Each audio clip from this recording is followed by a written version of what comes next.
August 15th, 2019 meeting of the Delaware County Board of Commissioners. If you would all join me in the pledge. I pledge allegiance to the flag of the United States of America and to the republic for which it stands, one nation, under God, indivisible, with liberty and justice for all. I'm Barb Lewis, President. To my left is our Vice President, Jeff Benton. To my right, fellow Commissioner Gary Merrill.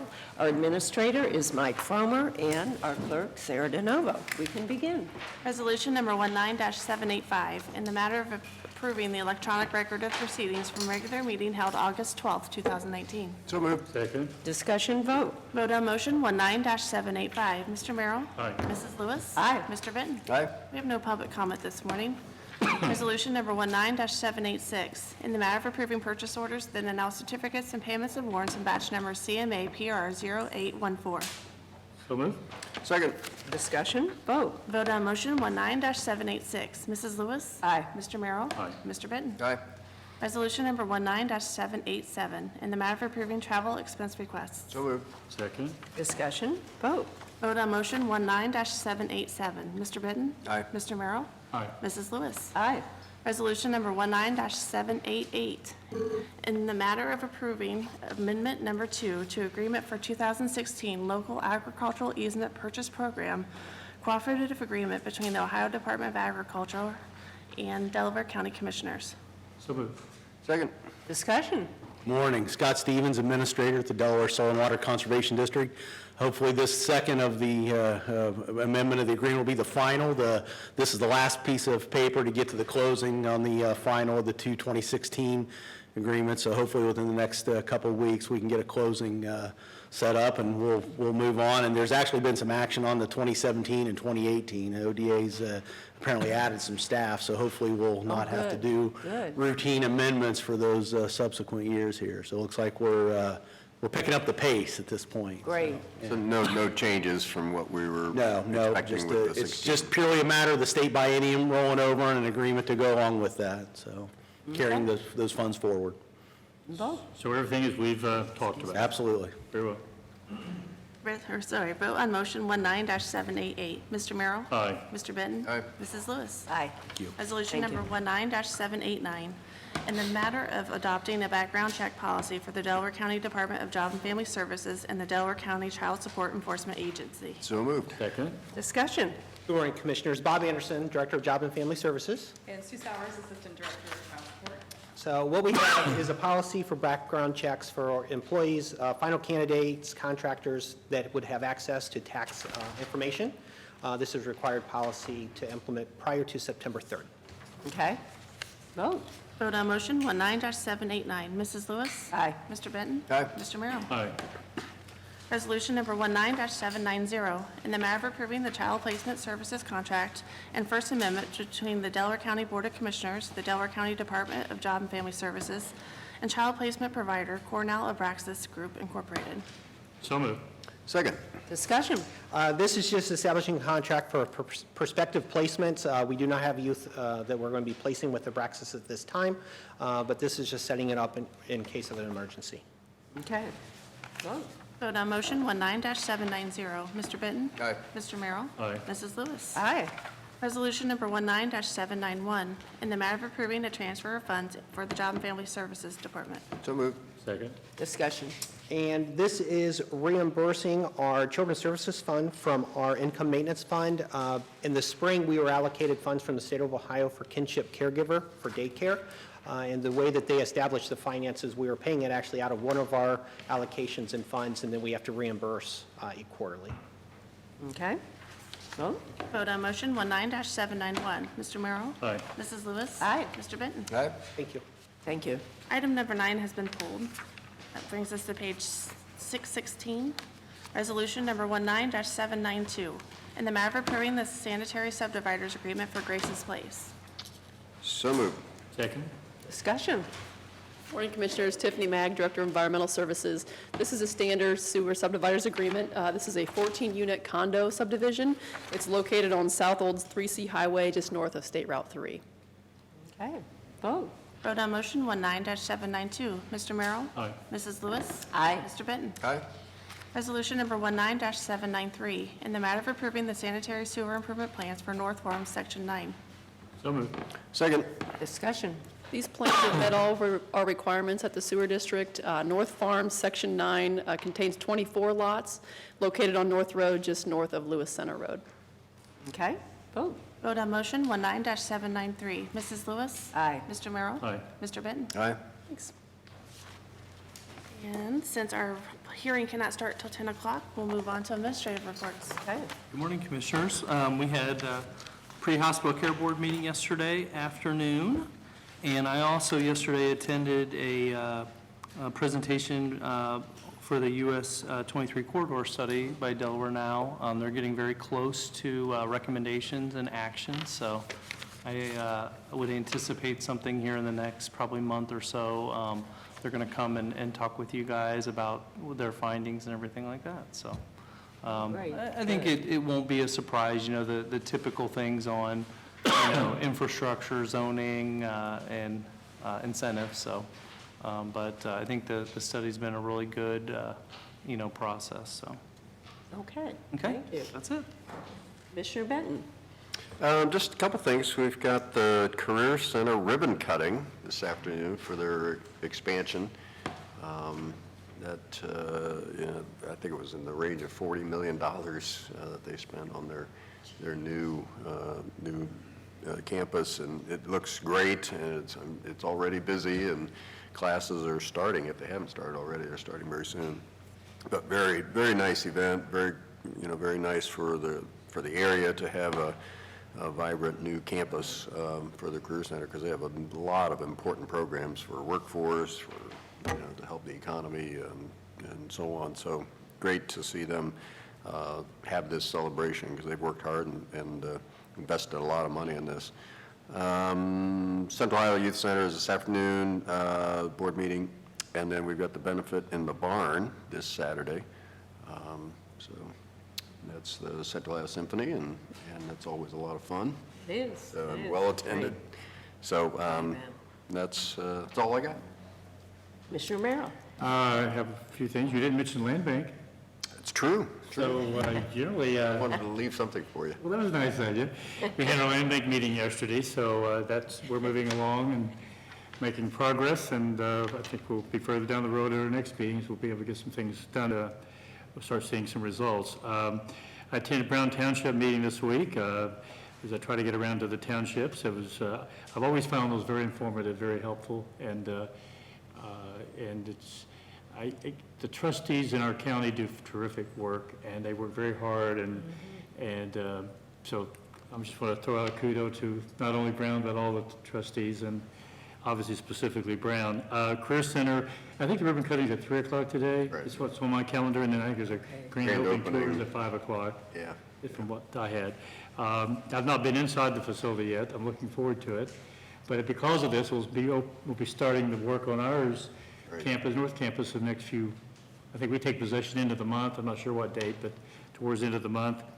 And Saturday, there's 4 county softball teams, and I'm going to be an umpire. So can't play, but hopefully I can't hurt myself. Oh, my umpiring. gosh.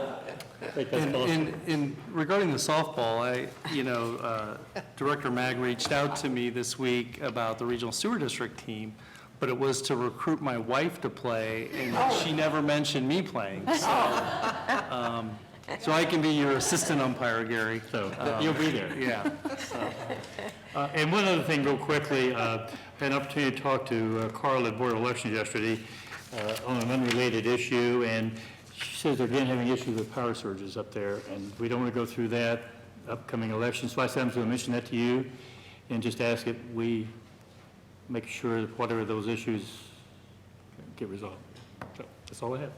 And I meet with the head of Columbus State today, along with Bob Lamb. I'm sure we're going to be talking about workforce issues. So, and we do have need for executive We session. do. Resolution number 19-794, in the matter of adjourning into executive session for consideration of appointment, employment, dismissal, discipline of a public employee or public official, to consider the purchase of property for public purposes for pending or imminent litigation. So moved. Second. Discussion vote. Vote on motion 19-794. Mr. Benton? Aye. Mr. Merrill? Aye. Mrs. Lewis? We are now recessed into executive session. And we will be back around 10 o'clock. We can't be back before 10.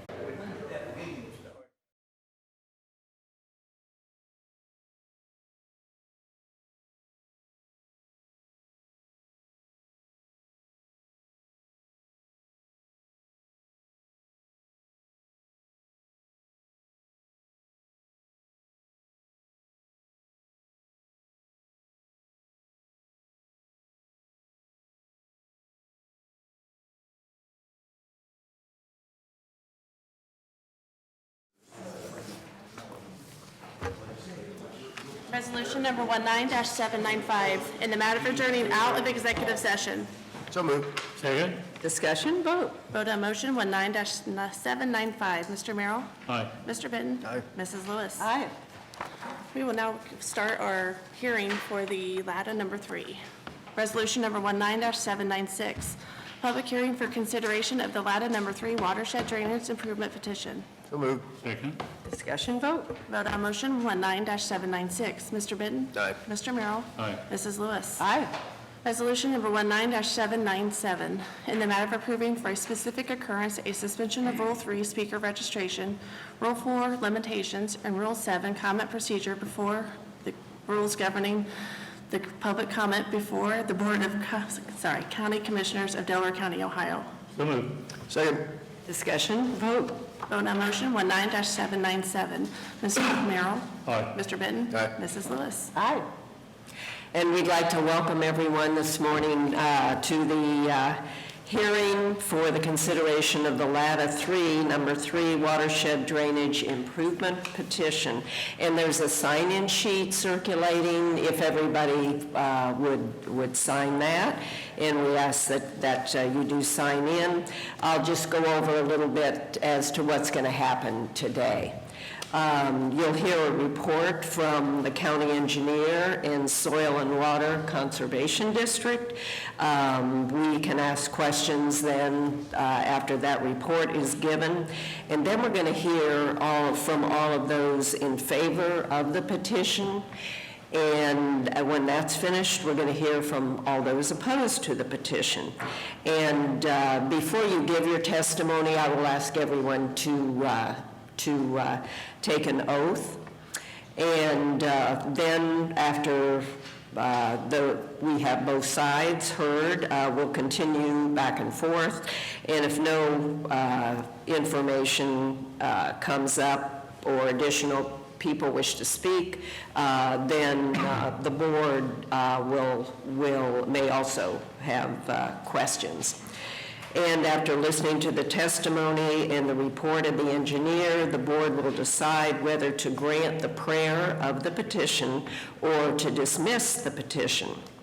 And the board we consider the following: whether the board hereby finds that the proposed improvement is necessary, that it will be conducive to the public welfare, or whether it also finds that, or we also find that it is reasonably certain that the cost of the proposed improvement will be less than the benefit. And if the board grants the prayer of the petition, the Delaware County engineer will proceed with preparation of plans, reports, and individual schedules of assessments for the project.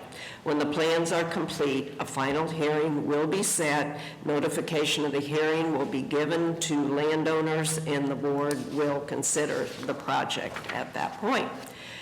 So, to begin, I would like to call Brett to the podium. Good morning, Commissioners. Brett Bacon, Delaware Soil and Water Conservation District. As required by the statute, I will read the first hearing report into the record, and then I have 2 drone videos of the project area I would like to show to the board and the audience, and then I'd be happy to take any questions that the board has. Okay, thank you. First hearing report, LADA number 3 watershed drainage petition per ORC 6131, August 15th, 2019. This report has been prepared for the preliminary hearing on a drainage improvement petition filed by Annette Daniel and others on February 22nd, 2019. The petition was signed by representatives of 5 of the 138 parcels in the watershed. The general location and course of the requested improvements are quoted from the petition as follows. In Delaware County, Scioto Township, within the LATA No. 3 watershed, and generally following, but not limited to, the course and termini of the existing watershed. The following is the nature of the work petitioned as quoted from the petition. To generally improve the drainage, both surface and subsurface, to a good and sufficient outlet by replacing, repairing, or altering the existing improvement and/or creating new surface and subsurface mains or laterals as requested by this petition.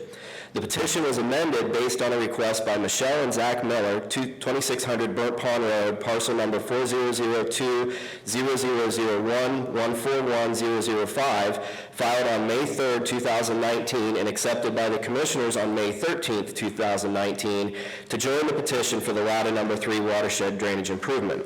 The petition was further amended based on a request by Kent and Karen Kramer, 2328 Carr Road, parcel number 4002-0001-003-001, filed on July 22nd, 2019, and accepted by the Commissioners on July 29th, 2019, to also join the petition. Petition process. This petition has been submitted according to Section 6131 of the Ohio Revised Code, ORC, which authorizes the Board of Commissioners to act on behalf of benefited property owners to make drainage improvements. If the Board of Commissioners decides to proceed with a project, the costs related to the improvements and the development of plans, reports, and schedules are assessed to the landowners in the watershed according to the benefit received to their watershed acreage. These special assessments will be added to the property taxes for each property and can be spread over a maximum of a 15-year period.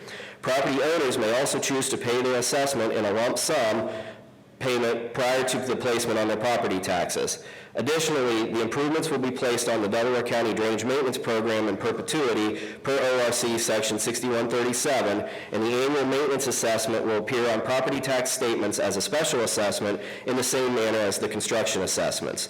These annual maintenance assessments are generally in the range of 2 to 3% of the construction assessment. It should be noted that property owners are only assessed for those improvements that are located downstream from their properties. No property is assessed for improvements located upstream. The public agencies that own rights-of-way for public roads and other public lands are also assessed for both construction and maintenance costs in the same manner as private property owners. The decision to approve a petition project is a three-step process.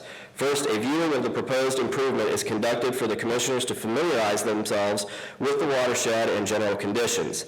The Commissioners conducted the viewing for this project on May 20th, 2019. Next, a preliminary hearing is held to consider the initial feasibility of the proposal. It is this preliminary first hearing that is before us today. If this petition is approved, a final hearing will be conducted to further consider this petition. At that time, final details such as engineering plans and specifications, cost estimates, and a proposed schedule of assessments will be known. Existing conditions. The Delaware Soil and Water Conservation District and Delaware County Engineers Office have made the following observations of the watershed using on-site evaluation and a review of available historic records, aerial photography, topographic mapping, and soils mapping. The LATA No. 3 watershed is approximately 1,570 acres. The predominant land use within the watershed is agricultural, with rural residential also comprising a large portion of the area. There are also areas of woods and road rights-of-way. Improvements in the watershed have been constructed, improved, or modified using the ORC 6131 process in 1870, 1879, 1888, 1890, 1898, 1900, 1905, 1910, 1923, and 1945. These improvements consisted of open ditch construction and subsurface drain installation. The drainage system does not appear to be functioning at or near optimum capacity due to a lack of comprehensive maintenance and the generally deteriorated condition of the infrastructure. The lack of uniform grading has led to significant ponding in many areas of the watershed. The subsurface drain system appears to have significant areas of structural failure as observed by sporadic blowouts along its course. These conditions are indicators of an overburdened and aged drainage infrastructure. While the existing drainage system still provides some degree of drainage benefit, it does not appear to function as a good and sufficient outlet.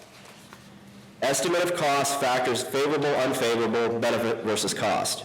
ORC 6131 requires the county engineer to state in a report factors favorable and unfavorable to a proposed project, estimate the cost of the project, and state an opinion as to whether the benefits of the project exceed the cost. The following information is presented for your consideration. Construction estimate. The project has been divided into 3 distinct areas of work: main, lateral A, and lateral B.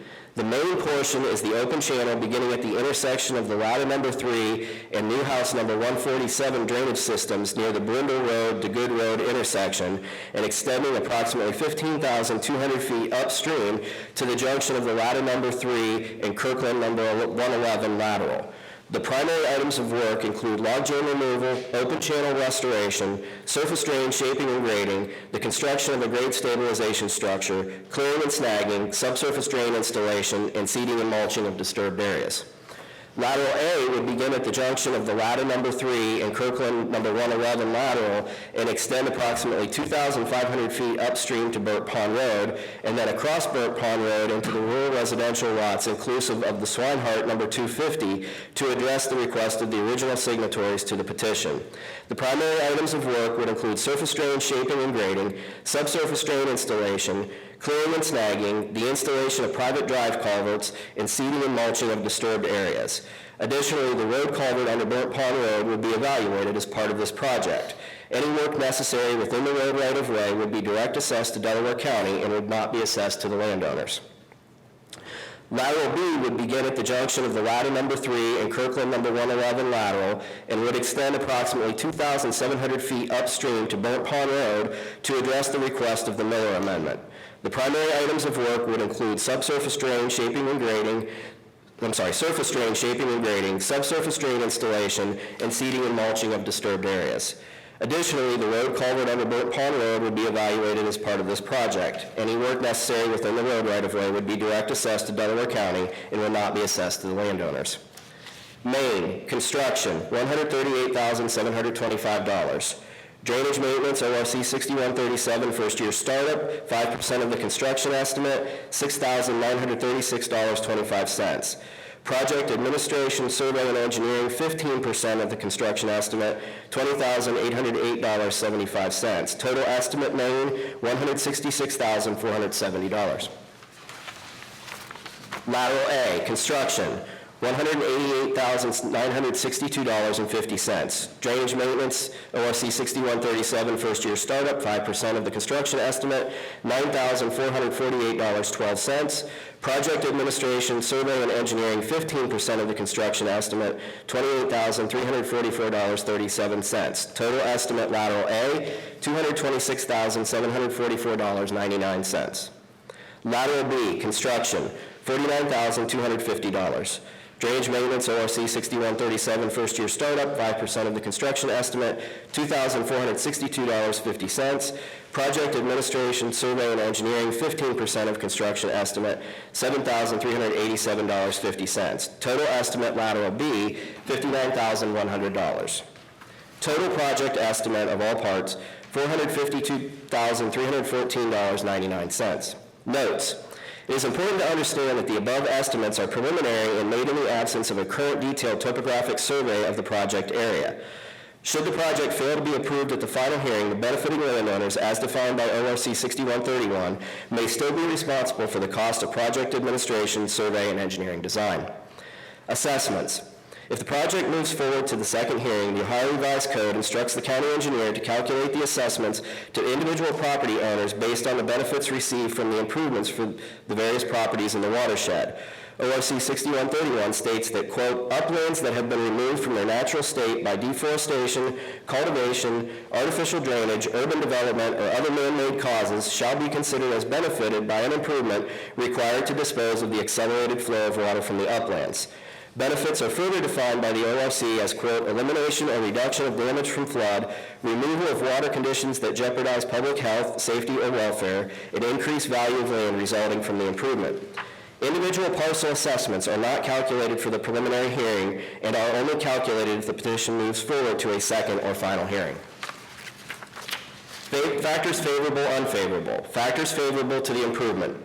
1, improved surface and subsurface drainage in the watershed. 2, improved outlet for subsurface drainage components of household sewage treatment systems and for residential drainage systems. 3, reduction of future deterioration of surface and subsurface drainage infrastructure. 4, annual inspections and maintenance of the improvement in perpetuity. Factors unfavorable to the improvement. 1, temporary land use disruption during construction. 2, cost of construction and maintenance may be a burden to some landowners. 3, removal of existing trees and brush in the improvement area. Benefits versus cost. Assessments for property within the watershed are calculated based on the benefits derived. A publication by the Ohio State University Extension titled Returns to Farm Drainage details several studies conducted by Ohio State researchers on the effects of drainage on crop yields. The studies show that fields with good drainage will produce higher yields than fields that have poor drainage. A recently completed 25-year study showed that subsurface drainage increased corn yields by 24% to 39% and increased soybean yields by 13% to 46%. The same study also analyzed the return on investment for installing subsurface drainage in a field. It found that for corn, $4 is returned for every $1 invested, and for soybeans, $3 is returned for every $1 invested. To state it generally, the benefits of drainage will equal the increased yield multiplied by the market price. The increased value or benefit for residential properties is much more subjective and difficult to quantify. For residential properties, the lack of an adequate drainage outlet can negatively impact the condition of household sewage treatment systems, potentially limiting the value of the home for resale. Should the existing system fail, the cost to perform repairs or construct an alternate sewage treatment system can range from the thousands to tens of thousands of dollars. It would also be reasonable to consider the cost of environmental degradation due to residential sewage treatment systems that may not be functioning properly. Other benefits that are commonly perceived as a result of drainage improvements focus on quality of life and positive neighborhood perception. Communities that have planned and maintained stormwater drainage infrastructures generally have higher resale values than those communities that are known to have a history of drainage problems or flooding. Conclusions. Based on all the information gathered and generated for this project, I believe this project is technically feasible and would adequately serve the project area's drainage needs. However, the testimony brought to the board by the landowners as to whether the benefits of this project exceed the cost should be given significant consideration in the decision to move forward with this project. Should the current petition be approved to proceed to a final hearing, the petition bond will be returned and detailed plans, specifications, estimated costs, and a schedule of assessments would be prepared. Additionally, a benefit versus cost analysis will also be performed to further determine the feasibility of advancing this proposed project. The two videos that I'm going to play cover the first one will be the main and lateral A portions of the project, and the second one will be the lateral B portion of the project. Okay?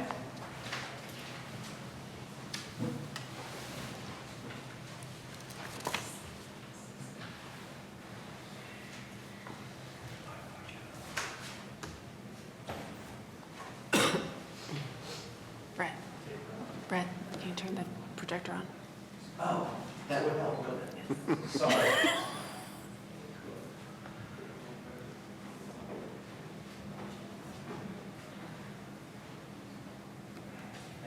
You're welcome.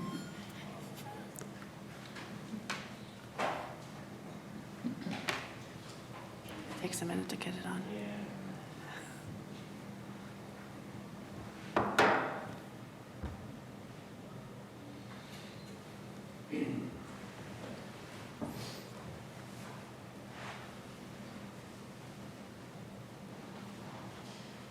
Okay, this is beginning at the top end of will be the lateral A portion of the project.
Which part is this now? This would be on the main. The main, still the main? Side is coming in right to the right side of the grass waterway. Uh-huh. That would be lateral, would be right there. Okay. Thank you.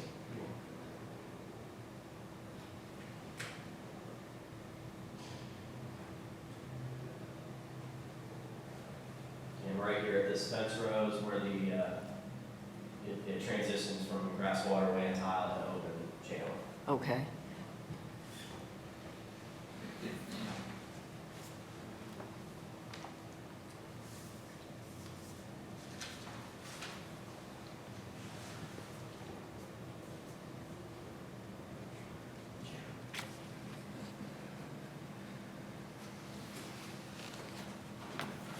This is Carr Road that's coming up on here.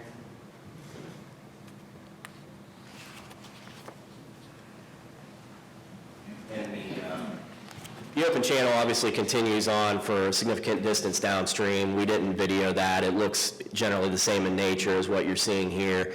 And we're starting to stretch the capabilities of the drone to travel out from where we were stopped, so. Okay.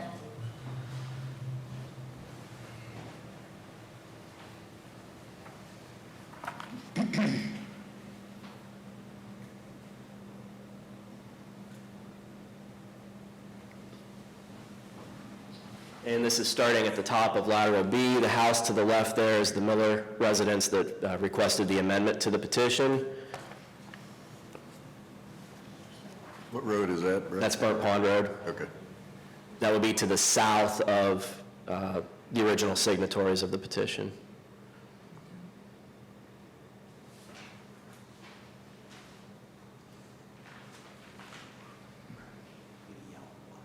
Yeah, it'd be the yellow and black line on the map that you have.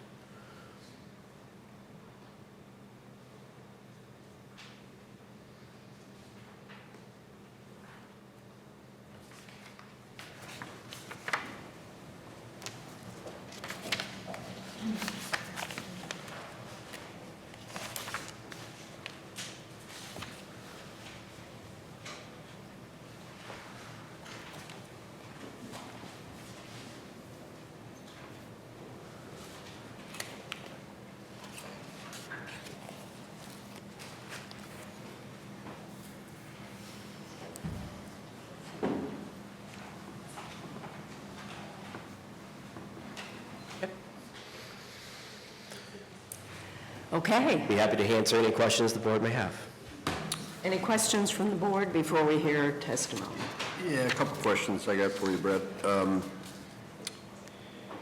Are all three, we've dealt with these main and laterals before. Sometimes the laterals are optional.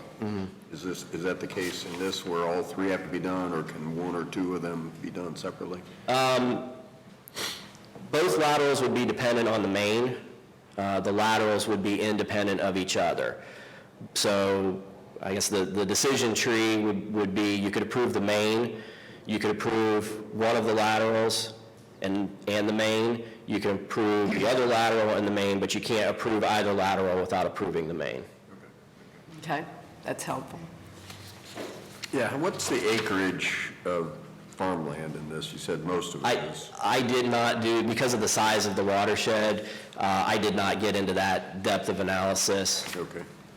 How many homes are there in? Same answer. Okay.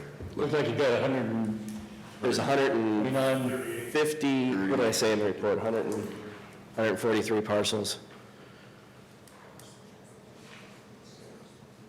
Any other questions from the board at this moment? Okay, thank you. Thank you, Brett. And we will now go into the portion of testimony. I'd like to hear then from all those in favor of the petition, and if you will just come to the dais, I will swear you in. Anyone in favor of the petition? Yes, ma'am. If you could, I'll swear you in and then you'll state your name and address. Do you solemnly swear that the testimony you are about to give is the truth, the whole truth, and nothing but the truth, so help you God? Yeah. Okay, thank you. My name is Annette Daniel, and I live at 2130 Burton Pond Road. Okay. And helpful if we know Could you, yeah, just, Parcel number? right. I am not sure what my parcel number is. Right there. Yeah. Okay. Could you restate your name? Annette Daniel. I'm the one that filed the petition. Oh, okay, thank you.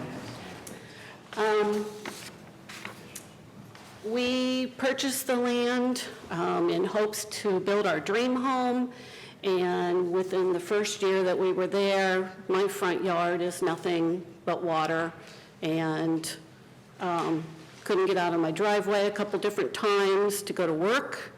The water just lays there. It's stagnant.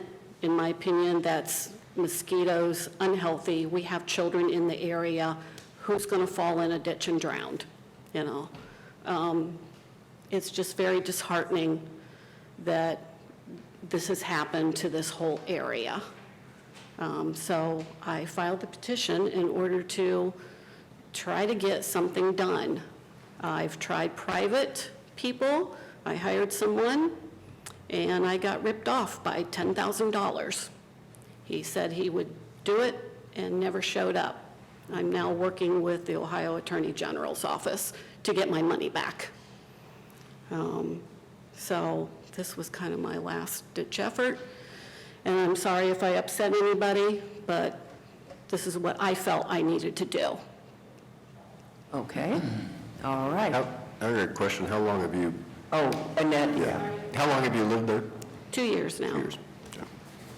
okay. So there's no home on the property when it's a vacant piece of It property? was a cornfield. What number again was it? I'm sorry. 53? 53. 53, thank you. Okay, thank you very much. Is there anyone else who wishes to speak in favor of the petition? I'm Tim Daniel, her husband. Okay. Same lot, 53. Okay, if you'll raise your right hand, please. Do you solemnly swear that the testimony you're about to give is the truth, the whole truth, and nothing but the truth, so help you God? Yes, it is. Thank you. And your name again is? Timothy J. Timothy. Okay. Tim Daniel. Daniels, okay.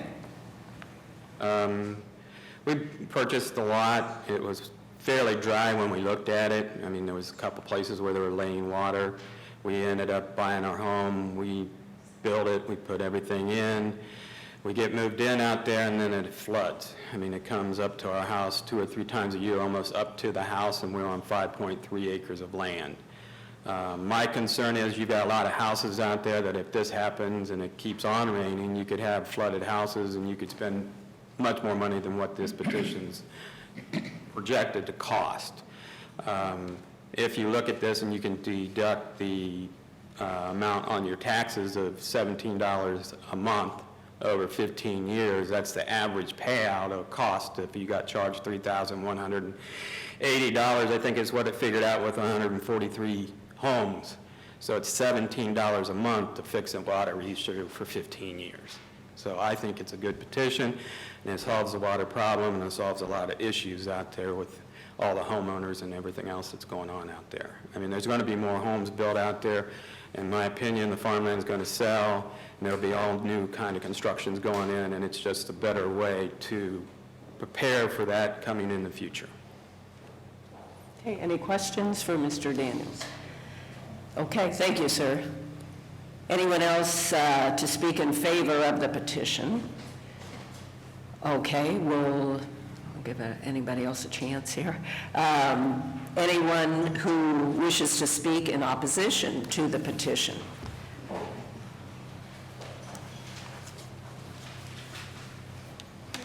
We did have one letter turned in from the Glenns that you have a copy of, just so that's on the record. Okay, thank you. Sir, if you'll raise your right hand, do you solemnly swear to tell the truth, the whole truth, and nothing but the truth, so help you God? I do. Thank you. I've spoke with the commissioner. Oh, I'm sorry, could you just give your name and address? My name is Daniel Napolitan. My address is 2120 Burnt Pond Road. We are located, I believe, at 15, on which you can see up Okay. there. Okay, 15. Okay. I am against the petition because 3 years ago, I had attended a commissioners board meeting asking for something to be done for the houses that Tim Daniels has spoke about for risk of flooding. We were assigned Fresenius Med and Scott Stevens to come out and address the issue. When we were addressed with Scott Stevens and Fresenius Med, we were told a stream never existed. I was told 5 years ago when I first purchased my property, I first met Scott Stevens, I said, "Hello, my name is Daniel Napolitan." He introduced himself as being Delaware County Soil and Water Conservation District. He said, my first words out of my mouth is, "Where's the stream to carry this water away from my property?" He told me never existed, turned around and told me I had to do private engineering to my property to get my driveway in. Our pipes are privately engineered. They are going through our driveway. What I have come across is many concerning things. With being told that the stream has never existed, I have done some research on my own.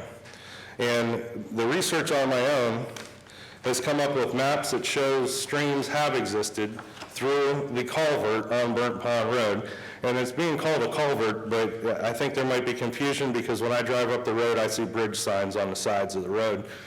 And under the bridge signs on the sides of the road, there is public access easement for drainage of roadways that are supposed to be attached to bridges. We are missing those. The other thing that we're missing on our property is easement rights for anybody to be draining through us, surface water or pipes underneath. We have a drawing from Scott that shows the ladder that is existing right now runs through our property. This ladder does not show under my title, which I have here, as easement to drain through me. I have found that a farm pond has a pipe that drains through me that is now broken on Tim Daniels' property from contractor work that was done after Tim had taken possession of his home. So this pipe is now left open. It has added fish to our floodwater. And that's how I was able to determine it comes from a pond. We've looked, and this pond is down the street. It runs through other properties. This pond drain does not have easement to cross these other properties. On top of that, a ditch was put in at Tim Daniels' property. We have a driveway easement, shared driveway easement agreement.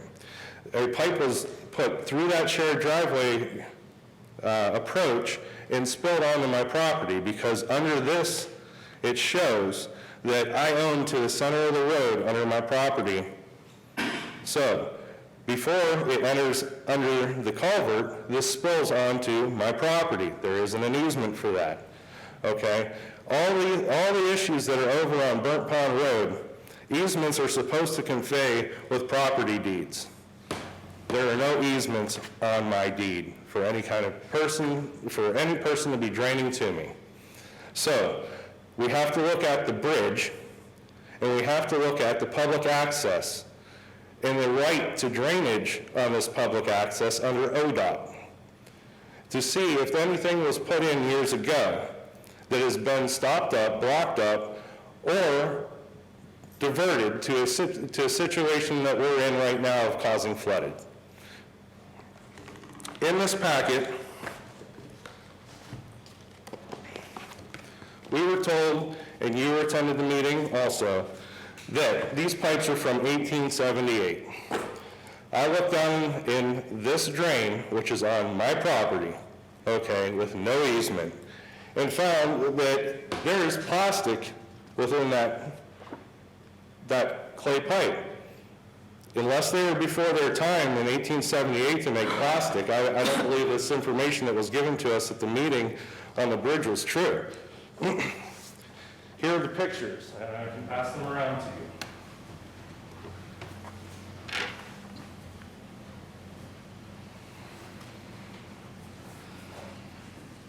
So, with all the misinformation that we've been told, I have gone to the history books. In the history books, it states that Burnt Pond was filled in. Around 1908 was the publication. I found this in the Library of Congress. One of the other things that I'm finding is the stream names do not match the maps of today from over on that side of the township.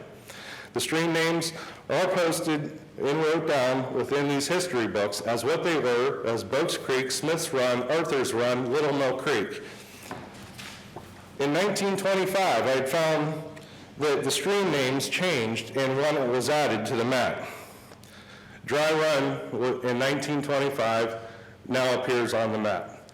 As to looking to other maps from 1882, it looks like somebody had some interest in Arthur's Run because they wrote Delaware big over top of the county, and then Delaware over top of Arthur's Run. All right, so within that interest, it looks like streams were changed at one point on that side of the township.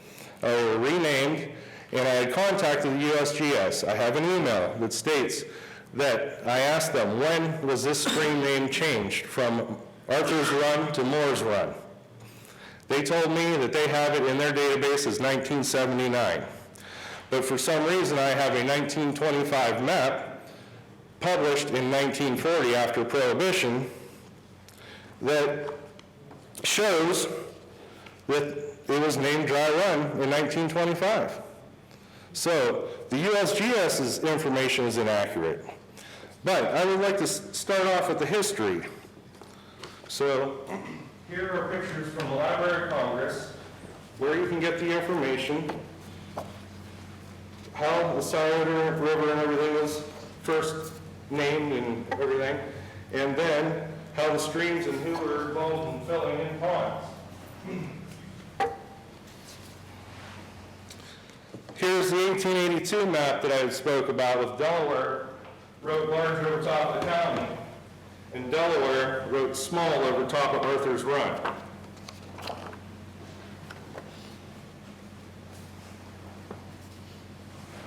Here's an 1849 map that I have the state auditor look into as being a falsified map to introduce Dry Run because they're calling out Hushaw Run, which you can see in the history book. Hushaw Run never met the history book. And on this side over here, you will see another stream that is not being called out.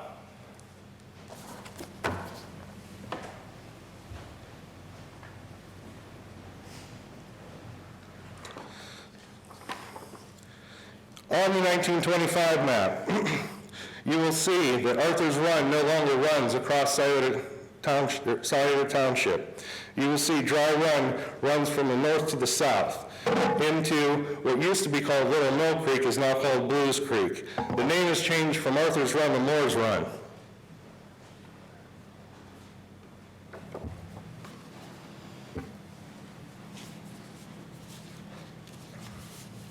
From the Delaware County History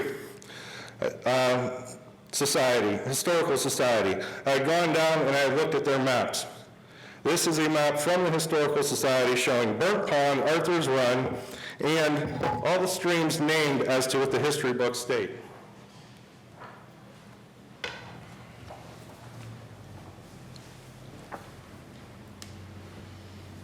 We were told the stream never existed.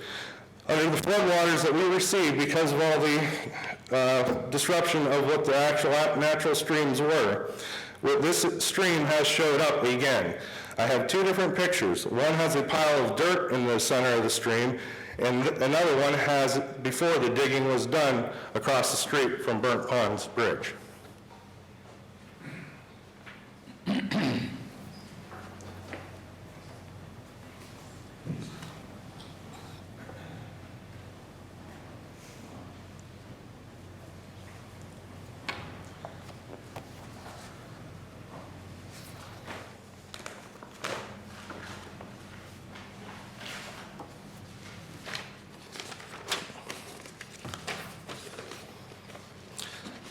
I'll be handing you the proof of Asa Larkham once owning our property because this was from the records office across the street. This now shows that Asa Larkham and John W. Edelblut own the properties where Dry Run was, from what it looks like, turned.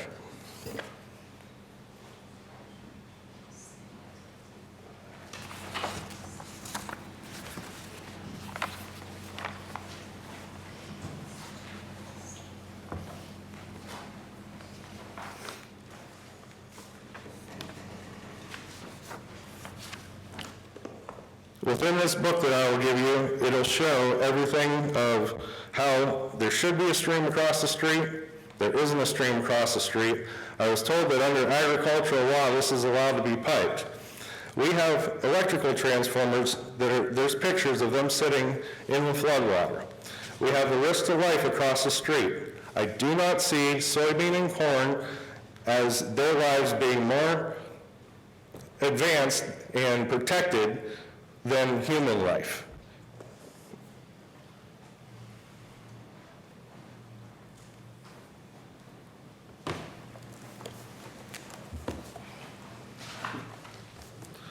On page 483 of the History of Delaware County, the book, it is highlighted as to what the stream names are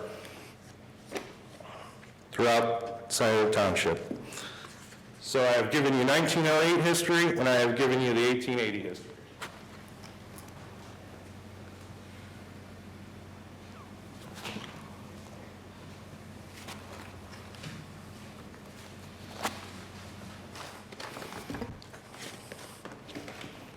Thank you. I am complete. Okay, thank you. Any questions now? Brett? I'm trying to understand what I just heard. There's an indication there used to be a stream there that's no longer there. Is that, and if so, is that relevant to our conversation today? The request of the petition is to create a good and sufficient outlet. If a landowner, and Mr. Hochstetler can correct me if I misspeak here, if a landowner feels like an adjacent landowner has done something to cause damages to their property, their recourse for that is civil litigation. The county petition process does not handle civil that damages. The goal of the petition project, or the request of the petition project and the process, is to create a good and sufficient outlet. It does not have a punitive function. Everything that you want to add to that, is that consistent? That's correct. Okay, thank you. If a stream existed, we would not. Just that we've got to make sure any speaker speaks You from... can speak if you come up. Yeah, because we're on audio. If a stream were to exist across the street from my property, I do not believe we would have these flooding issues happening. Okay? And I think what we just heard was that's not really our role here today, so I just try and get clarification, so, as we're trying to digest it. Okay. Okay, is there any other testimony then against the petition?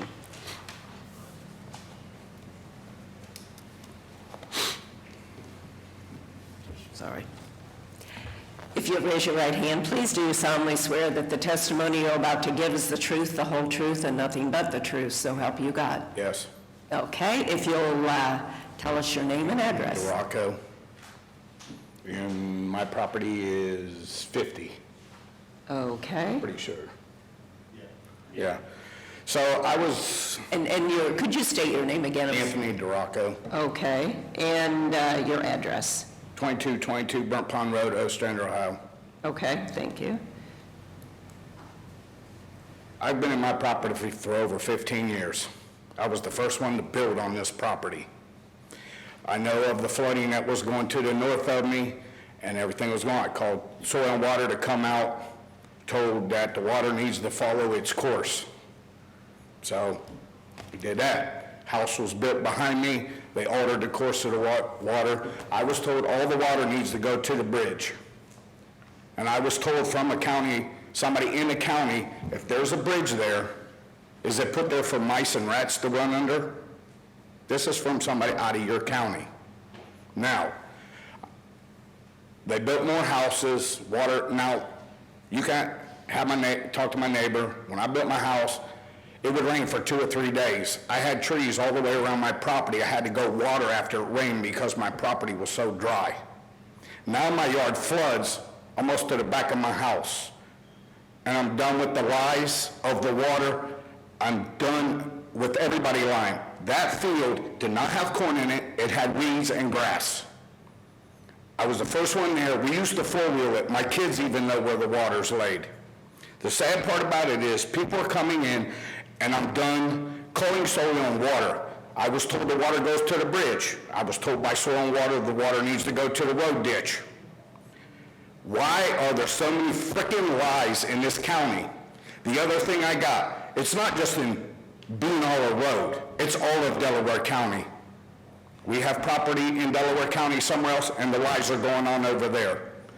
I don't understand why everybody keeps frickin' lying about the garbage, soil and water, some of the stuff that I hear coming out of them. I don't know when this is an exact phone call. This is going to come back and haunt me. I don't know when he became an attorney. So these are the things that I've been dealing with. But I never had water in my yard, and now everybody's built, and I'm flooding out. And I've told everybody when they first bought the property to come and look at it when it rains. I've been told there's no stream across the road. One of your county people has given me the dimensions, how long it is, the depth of this waterway that's supposed to be across the road that never existed.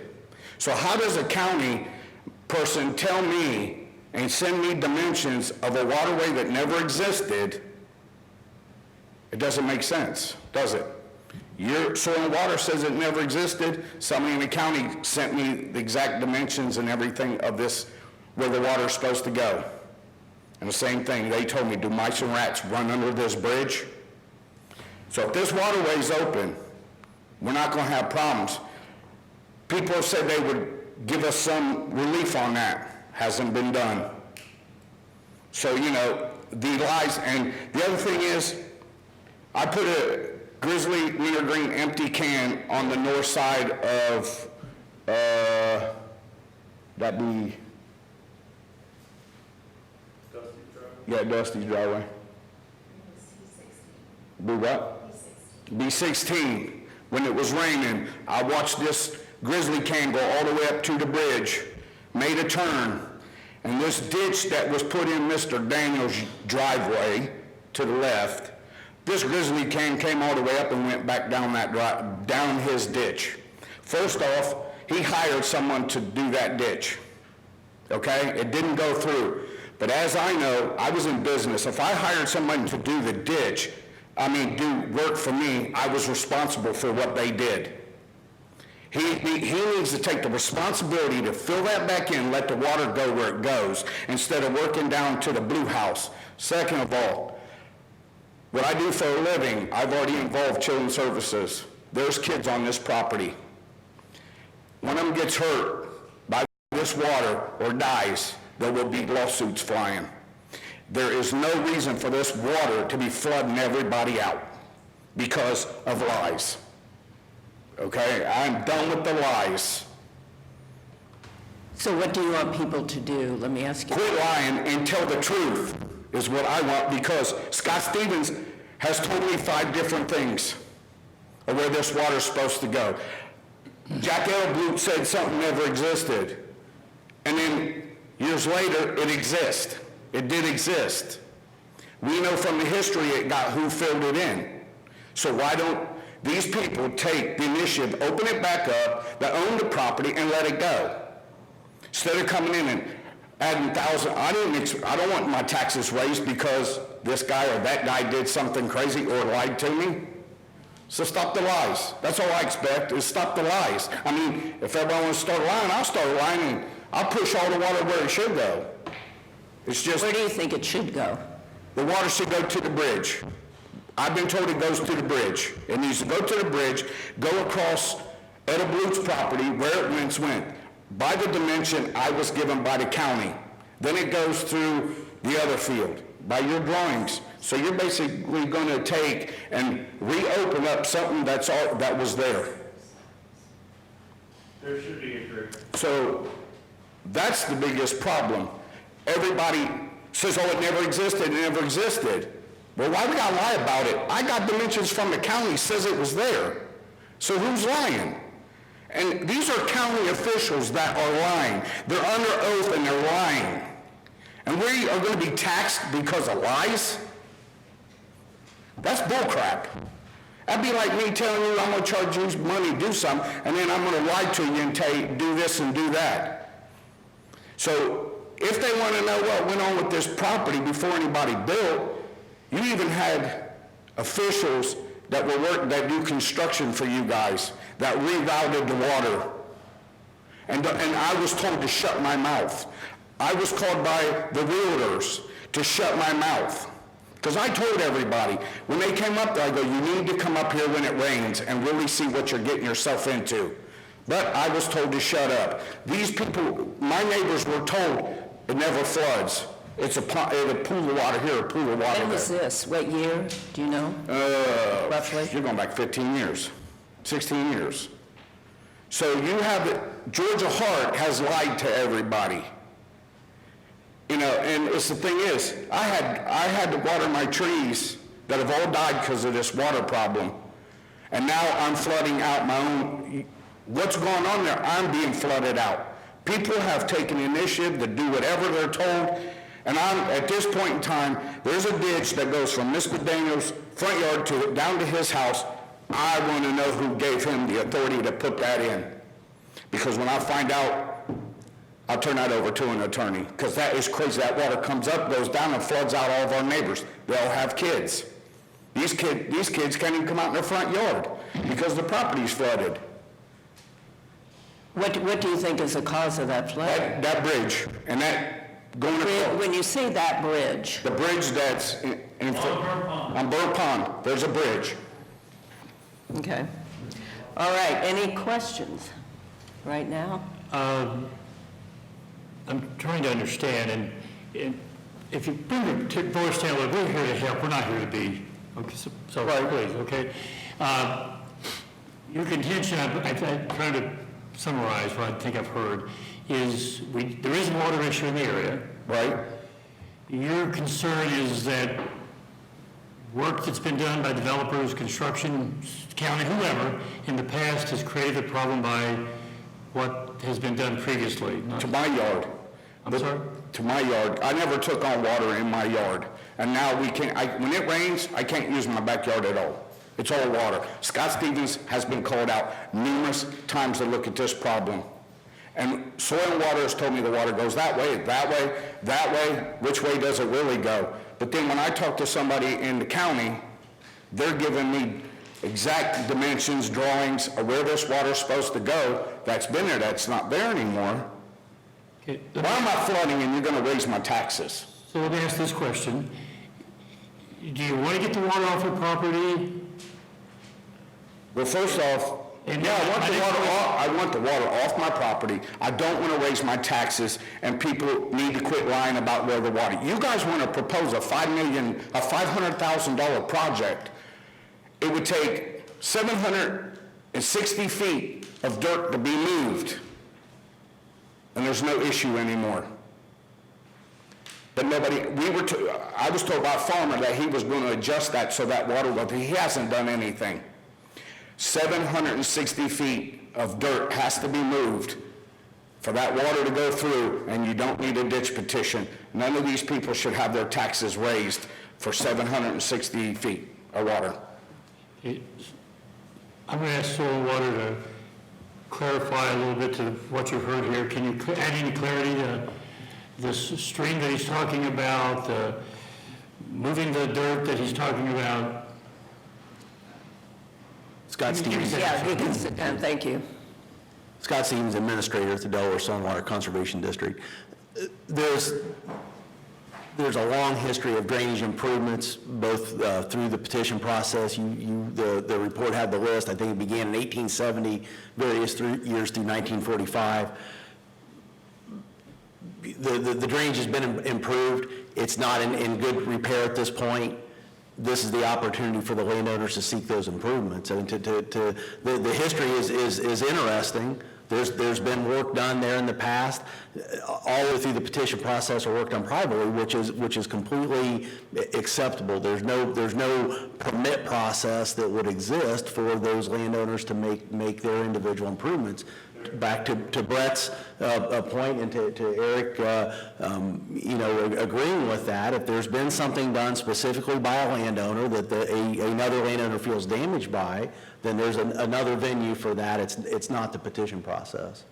Well, and then I'm making a statement. Sure. When landowners individually redirect the water, they're just moving the problem somewhere else. Correct. I think there's been some, in my opinion, well-intentioned efforts since the area around Mr. Duraco's property and the Daniels property. They've tried to do individual improvements there.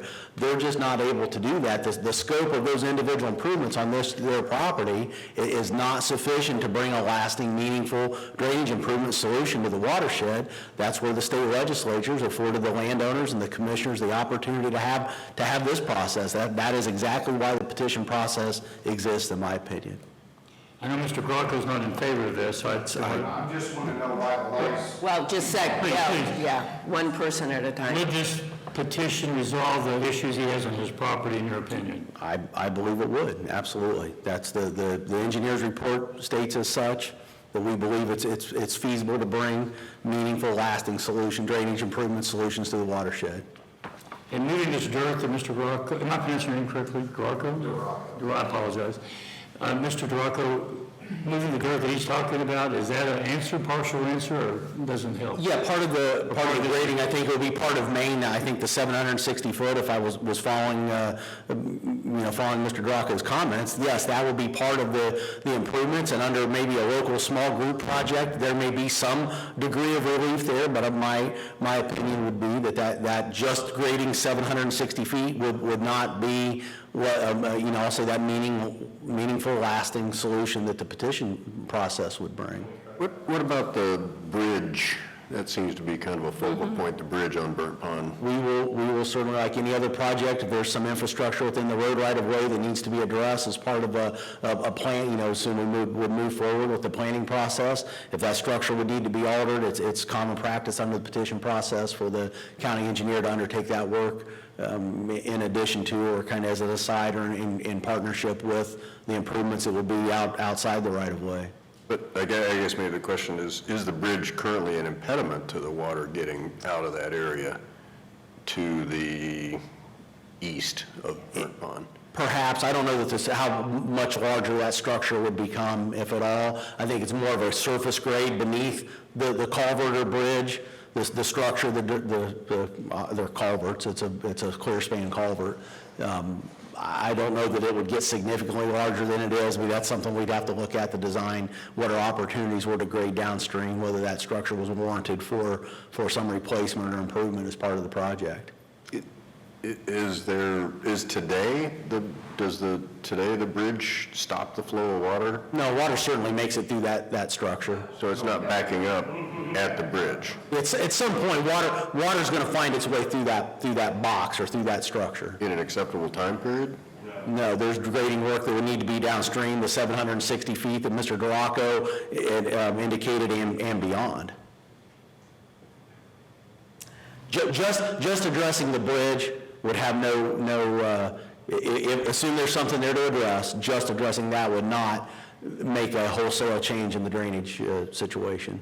There's an additional work, in our opinion, that would be needed to be in conjunction with that. And that's further downstream? Absolutely. That's clearing the ditches and... That's right. Surface grading, tile improvement, there's a host, without that lateral, the 59, with the total assessed. It would be the $166,000 on the main, and then I think a portion of lateral A then would be downstream of that bridge. Okay, any other questions? Yeah, why, one of the basic questions I had when I was looking at it was the main is 166,000, the lateral A is 226,000, it's 59,000. Why would lateral A be so much more? Yeah, you want to go? The main portion of the project, very, very large portion of that would consist of just log jam removal. So a significant portion of the footage downstream of Carr Road, and then obviously downstream of DeGood Road, we're anticipating, and this would all obviously be verified by our survey and engineering design, would just be removing obstructions from the channel, so a very low cost item on a per foot basis. As you move upstream... So you're talking about the main? On Main, yes. You can see where the line comes up to the... sorry. I'm partially colorblind, so I can hardly ever see this crazy little dot. Scott, help. Yep. Pointed at the upstream edge of 45. Yeah. So right there where the pointer is now, that's where that transition was from surface drain and tile to the open channel. So from 45 up through parcel 41, that is really the only section of the main portion of the project that would have subsurface drain, and in that portion it would be, by our initial estimates, a 30-inch diameter tile, which obviously is very large and very pricey. As you go up on in the watershed then, you've got additional footage of 30-inch tile and then a significant portion of 24-inch tile that our initial estimates would suggest is necessary. So obviously open ditch is cheaper than tile and surface drain for the most part, so. Would you define the main again, because it goes right up the middle, or pretty much up the middle, and what about left, right, I mean? Lateral A is, that portion there. Okay. The yellow and black line would be B, the orange and black line is A, and then the main is the purple and black line, with a distinction on the main, more or less at this point here, it's all open channel from that point, 45 and 41 there. From that point downstream, it's all open channel with that section that, as Brett described, the subsurface drain and surface grading, similar to laterals A and B at that point. So where is the bridge, Scott? Right there. Right there, okay. And if the main was done, then what properties are affected? On both sides of the line, of that main line going up? So so parcels 41, 45, and then by the time you move on down 56, 8, 61, that's where it's open channel, and we would anticipate just maybe log jam debris removal at that point. The bulk of the work, or the impact grading and new tile, would be from the 41 and 45 parcel line working upstream. Mm-hmm. Okay. All right, let's continue with any opposition testimony we have. Is there anyone else who wishes to speak?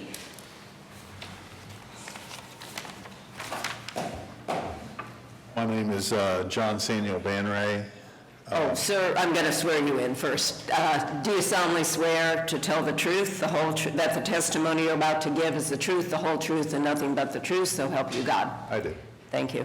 My name is John Samuel Banray.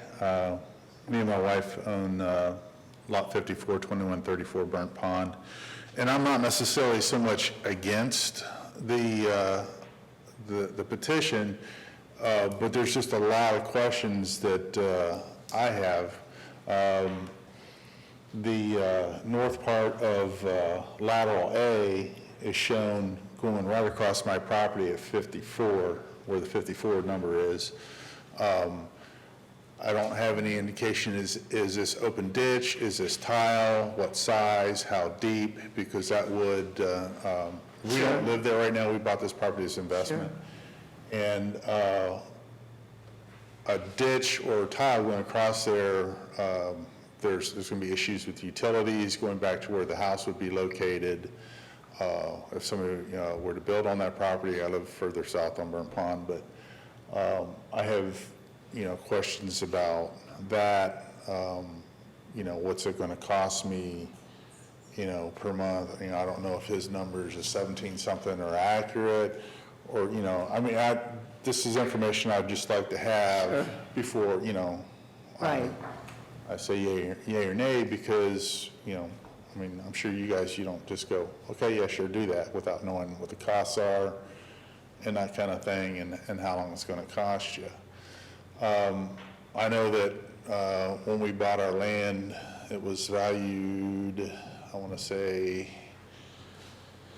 around 37, and this last go around, you guys, the county was wanting to raise it up to 42, and I petitioned and had it successfully lowered down to 30 because of the flooding.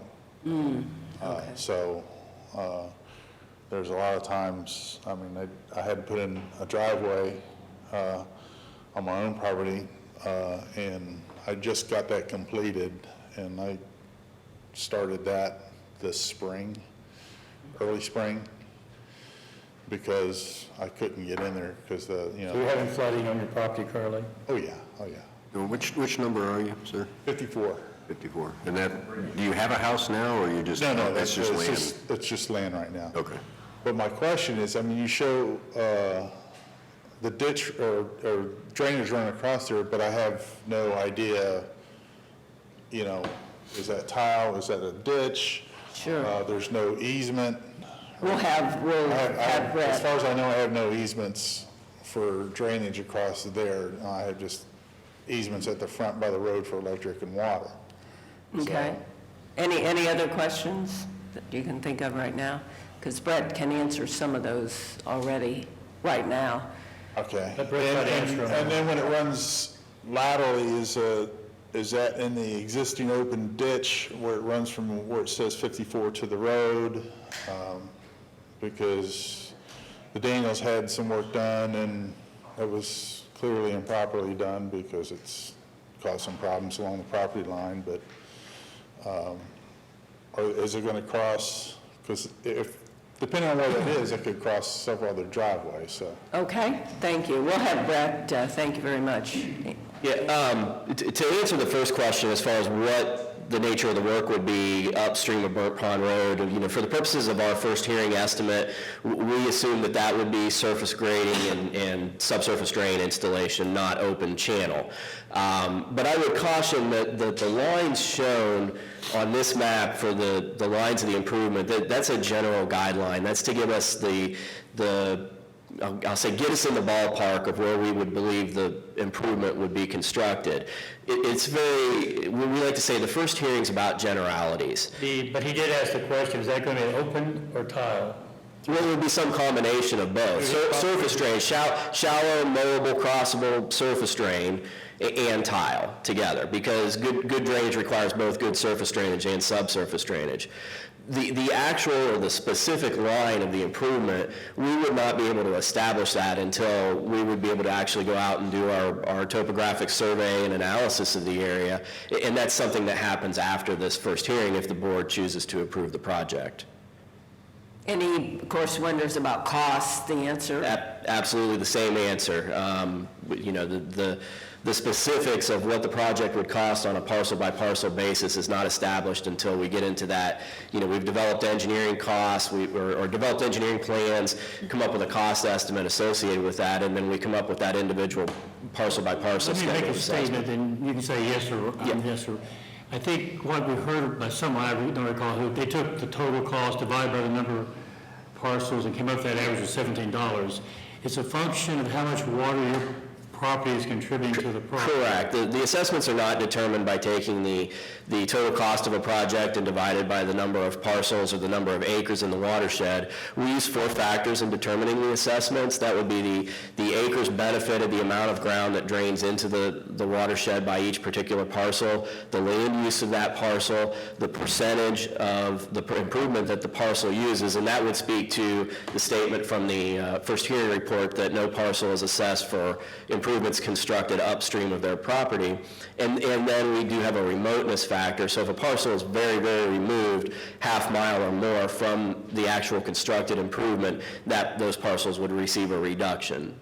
So those parcels those factors are all brought together to produce an individual parcel's assessment. When you say upstream, define upstream. Okay, so parcel 41, hate being colorblind. All right, so parcel 41 has no benefit of lateral A or lateral B. The water from that parcel does not drain into those parts of the proposed improvement. So that's upstream of those parcels. 41's water would go into the main and continue on downstream. To take it to an extreme parcel, let's go, is that 105 right at the bottom end? Yeah. Parcel 105 may only pay on 1% use of the overall main and none of lateral A and lateral B because they have no benefit of that work being done. Okay. All right. I think that's it for now. We'll be back to you. Anyone else wish to testify against the petition? Please come forward. Do you solemnly swear that the testimony you're about to give is the truth, the whole truth, and nothing but the truth, so help you God? Yes. Thank you. I do. My name is Tom Farote. I'm here on behalf of my wife, the owner. You've already spoken about our number here numerous times. We're number 45, and we're number 10. We have a house just up the road from the deplorable bridge, and it is a bad situation. I want to state right off the bat, this is an absolutely despicable, horrible situation that we are in here today. It is despicable. Now, they talk about 15 years. I've been in the area for over 30. I have other family members that have been there all their life. We've been dealing with water all our lives. We know about it. We understand it. We've fought it all our lives too. We know about it. But there's certain laws that have been put in place that impede things from getting fixed properly. As a farmer, my wife works for the Farm Service Agency. She knows the laws that farmers have to follow. A farmer cannot change drainage unless it is approved. And it has to go through soil and water, it has to go through you all. All you can do is fix the size of the drain that you're repairing. And there's already been just a little bit off of the bridge. I've helped repair it. And when you talk about history, yes, there is plastic in 80-year-old drains because somebody worked, they went out and they fixed it. They put a plastic inside. That's what you do with ceramic tile. You put a plastic inside it. So yes, you're going to find plastic in 100-year-old drain. You're going to find it. Now, I am in agreement. Yes, there used to be an open ditch or a creek going through there, but nobody in this room right here, none of us all, are at fault. 4 different families back in 1900, from what I've been told, that's why when you raise your hand to swear to tell the truth, it's kind of a shaky situation. What I've been told from my family, 4 different families were involved with covering up the creek or open ditch. But that was in 1919. My father-in-law just died in May. He's 96 years old. He never knew of that property having an open ditch or a creek. Never. And I'm going to tell you another little interesting fact why we're here. In my yard, in my garden right now, I have 18 to 20-inch clay tile that was used to cover up that open ditch or creek back in 1919. I have a tile right in my garden. I have been told that is the tile that was used to tile that waterway. Who supplied the tile? The county side supplied the tile back then. That's what I'm told by my family, my father-in-law, and by his brother, and other people in the community. I am not against anybody here. It's a terrible situation, and you're going to have more and more and more of it until the county decides not to allow people to build on certain areas. There should never be a house over there in that area. I've hunted that ground for years, way before there was homes. It's so bad that one day I went to hunt the woods back there in 16, 15, and 52, and 72, your property. In the middle of wintertime, could not cross the field because I sunk down in water over my knees. It's a pathetic situation, and people, you hear little kind of threats of litigation and things, and people looking at people, and this and that. You're not going to sue us. We didn't cover the ditch up. We don't have the responsibility. You don't have the responsibility. It's a terrible situation, and it needs to be rectified. And I'm willing to sacrifice money, not a lot of money, for my neighbors. I'm willing to help the situation. All this water that is the main problem of this petition, is going to dump on us. And if they do the fix, boy, I hope they fix it right, because there's a lot of water coming onto my wife's property. We are the open ditch. We are the beginning of the open ditch, 45, right there. And there's a lot. Did you see all that water that was in that pictures of that drone? Oh my. All that water comes right on us. So it has to be done properly, and I know it's expensive, and we're neutral in the situation. We're not for it, we're not against it. We're neutral. We're the ones, there's a man sitting right next to me right now that had a $38,000 tag on his last petition. $38,000 just to fix his water situation. It's a ridiculous situation we're in, that homeowners, but how about the realty companies that sold this land? How about them? Are they have any responsibility? Oh, no. Just come build in Delaware County. Build, build, build, build, build. You have a very serious problem ahead of you, because we've sold our soul in this county to developers, and there's more every day, every day. And this water problem better be looked at seriously. You're going to have houses being built over top of drain tile. It's already happened on D. Good Road. A man had 4 feet of water in his basement because a contractor just cut the pipe, cut the drain pipe, and let the water come right in his basement once it got bad. It's a horrible situation, and until somebody gets a grasp on it, I pity you all. I pity you all up there, because you're going to have more of this. I thank you for your time. I thank you for Soil and Water and everybody here. I know it's a sticky situation. I hope it gets rectified, but the property should have never been built on. Never, ever, ever, ever built on. And Tony even said that himself, and he bought the property. They should have never built on it. It's pathetic. Okay, thank you. Any questions right now? Yes, Commissioner, one of you, who wants to come up? First of all, I thought your comments were very helpful. I appreciate it.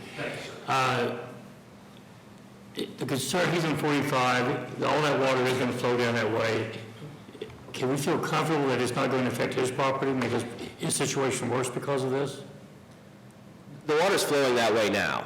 I know, but it's not flowing down and... Yeah, so that would be one of the aspects of our engineering design that we would take under consideration.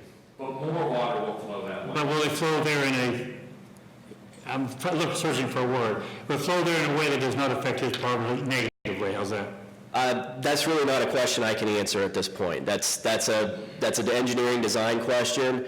Again, in the first hearing, we're dealing in generalities. The second hearing, we would be dealing with the specifics. But you understand the question? I absolutely understand the question and concern, yes. Okay. Okay, thank you. Is there anyone else who wishes to testify against the petition? Sure. Want to help? Yeah. Thank you.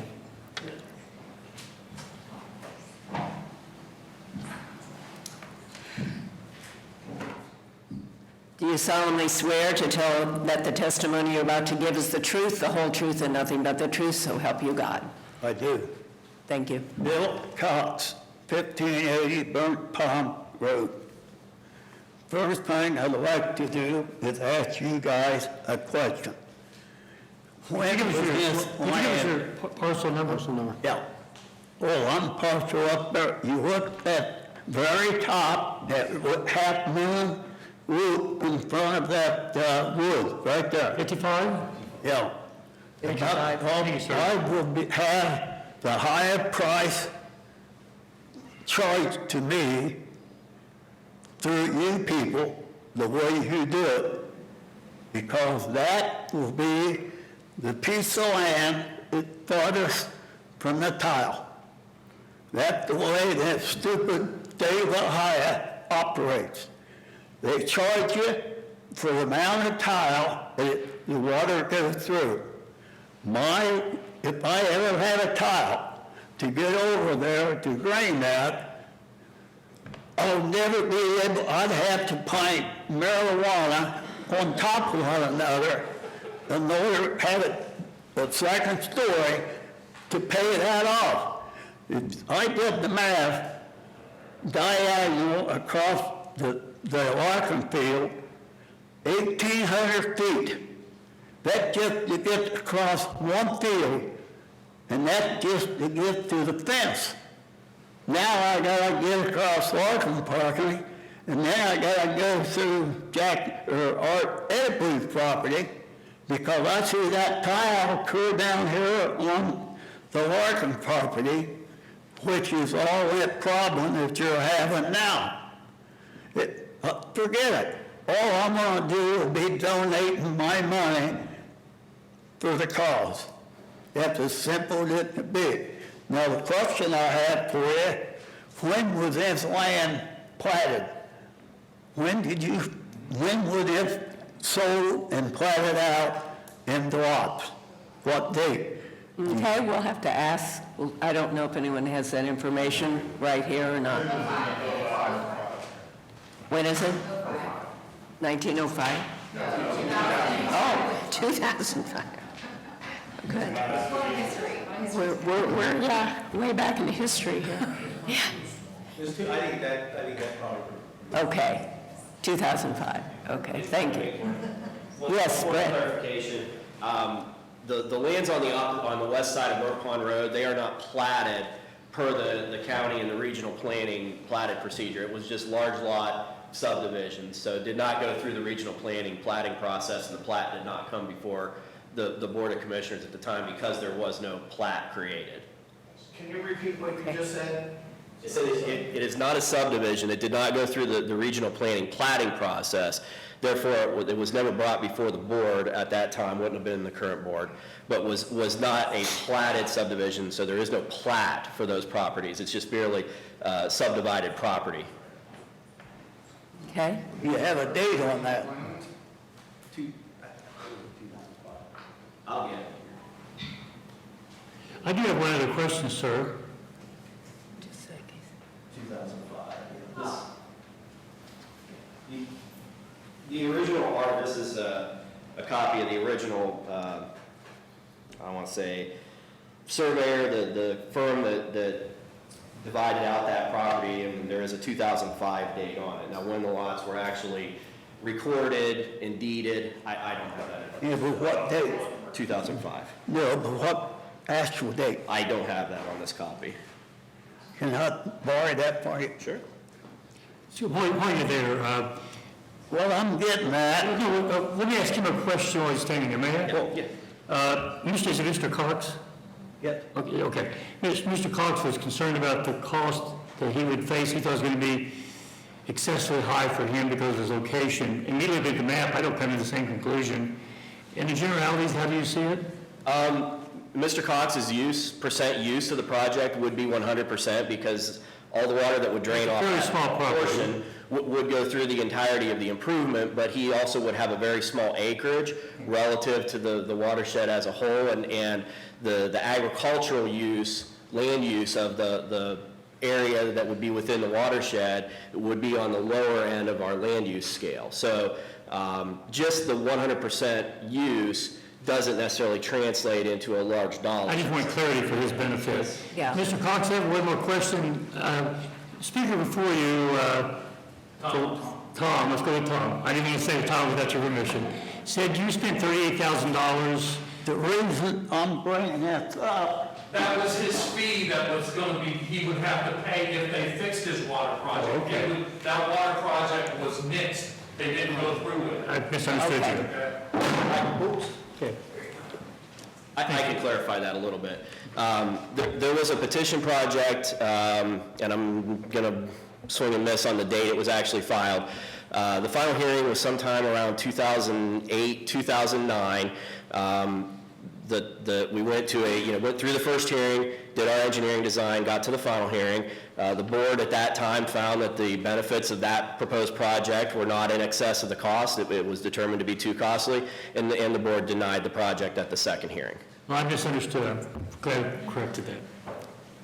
the reason I'm bringing this up is in 2005, and the Delaware Gazette, February the 22nd, the 1st of April of that year in 05, the same year as on that paper that I bought from Brett, that every piece of developed land, 5 acres or more, 5 acres and under is restricted. You gotta go through the Delaware Regional Planning Commission, you gotta jump all kind of hurdles, but over 5 acres, you can get away with murder. They caught them. Delaware County is the only county in the state of Ohio that has that at that time. And they have to have the land, the plot investigated, checked out by the Delaware Soil and Water. You pay a $75 fee. There's a $75 application fee and a $75 inspection fee. Would you guys give that to them and read that? So what it boils down to, if this date, if this plant was after April of 05, the burden was going to be on you people. I'm sorry to say that, but the burden will be on you. These people could have you take care of that problem by neglecting this. Delaware County is the most incompetent county I have ever seen. I mean, I lived in Franklin County, born in Franklin County. I'm 86 years old, 2 years in the military. The rest of my time, I have lived in Ohio. But I'll tell you, that state sucks. And Delaware County is much better. But it's better than the state, apparently. It's a little better. Yeah. But this is the highest price way of going about this. I initiated a water petition in 2005. It's right above this watershed here. That's the rules number 7. I was told by Scott Stevenson, of a farmer, the most it would cost me per acre would be around $150 an acre cost. At the very most, Bill, Scott told me, $200 an acre. I figured I have roughly in that plant watershed 90 acres. Well, you can do the math. 200 an acre times 90 acres, $18,000. Well, I could handle that. So I talked to Scott Stevenson for almost a year before I filed the petition. 9 years filed. I was never, ever recommending anybody going the petition route. It's the most expensive way you can possibly go. You people who has this land that's underwater, they should get their heads together, hire a contractor, and do it themselves. And or at least try to find out what it will cost, because the cost is prohibited by going this route. Now, why don't you give me an example, because one of you was on the board when we went through that. We had O'Brien, Hanks, and Jordan, I believe, was on the board at that time. I went over to Soil and Water, requested a meeting prior to the second hearing. I wanted them to drop the price 15 to 20% total.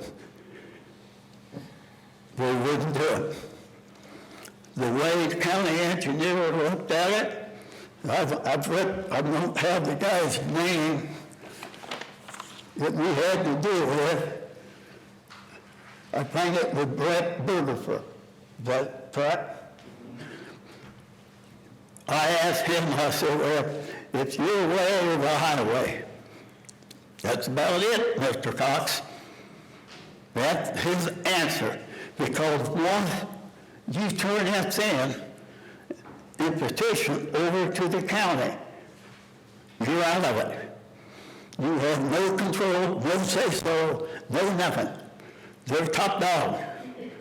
They will not listen to anything, any suggestions or anything. I ended up with the set blueprints. At the second hearing, it cost me $3,127. That's all I got out of it, because the commissioner was wise enough to turn it down. At the first hearing on a road hearing, the average cost was $114,118. At the second hearing, final hearing, $283,040.85. It jumped up more than double. Now, at the first hearing, there were 539 acres in that watershed. At the second hearing, it was 478. It shrunk 61 acres. I question that, and I still question that. I talked one day, a phone call to United States Geological Service down at Ruston, Virginia, and I asked him, what kind of mapping system do you use? He said, it's standardized, built all across the United States. I said, how accurate is it? He said, horizontally, 1/50 of an inch. And they removed 61 acres. And even removing 61 acres, it still costs 2.5 times as much as they estimated the average cost. And this is what will happen here. Now at 450-some,000 is this estimate. That estimate doesn't mean a thing. Because you people, Delaware County does not stand behind that figure. If it doubles, you'll have another hearing where the people will decide whether they want it or not. In Union County, when you have that second hearing, and it's turned down, the county, Union County picks up the entire tab, not in Delaware County. You guys gotta watch that. This is the greediest, grubbiest bunch I've ever seen. They just go down about it.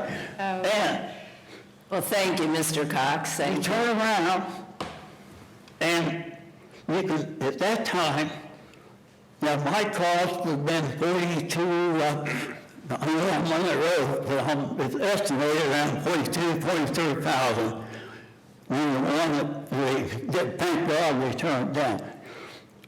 The county auditor told me that they can only insure that or give you a loan on that for 8 years. I'll see you in the paper now, it's 15 years. Now what they do, they can charge you, Delaware County can charge you up to 8% interest on that money that they put in, to pay for it. But now Delaware County tax on another 20%.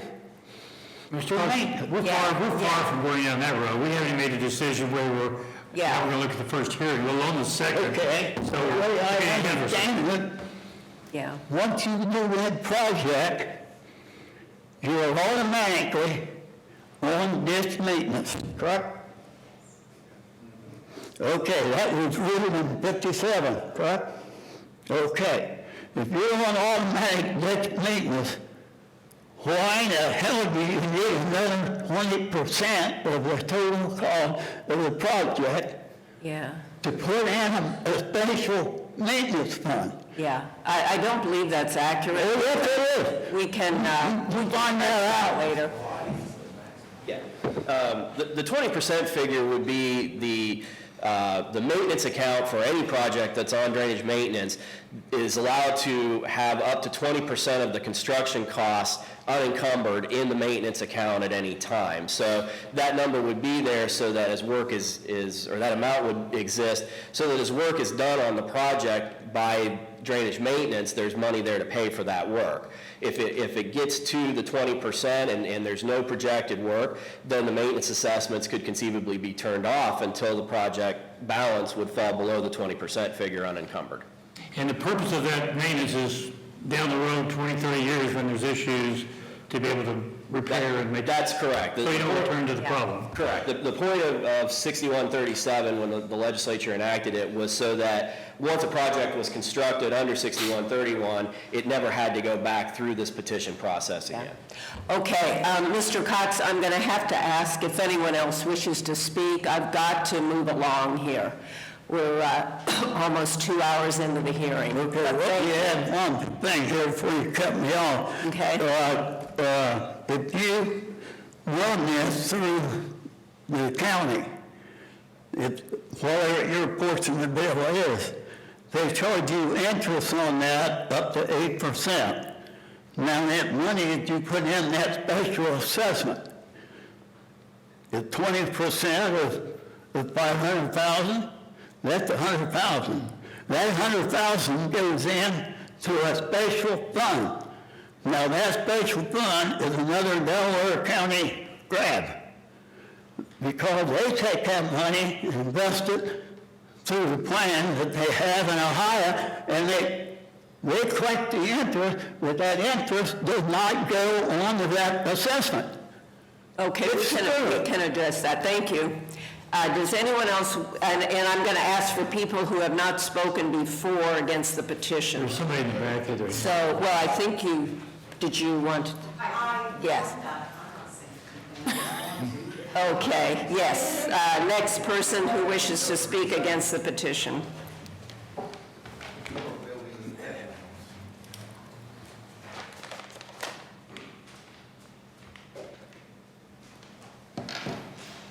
Do you solemnly swear that the testimony you're about to give is the truth, the whole truth, and nothing but the truth, so help you God? Yes. Thank you.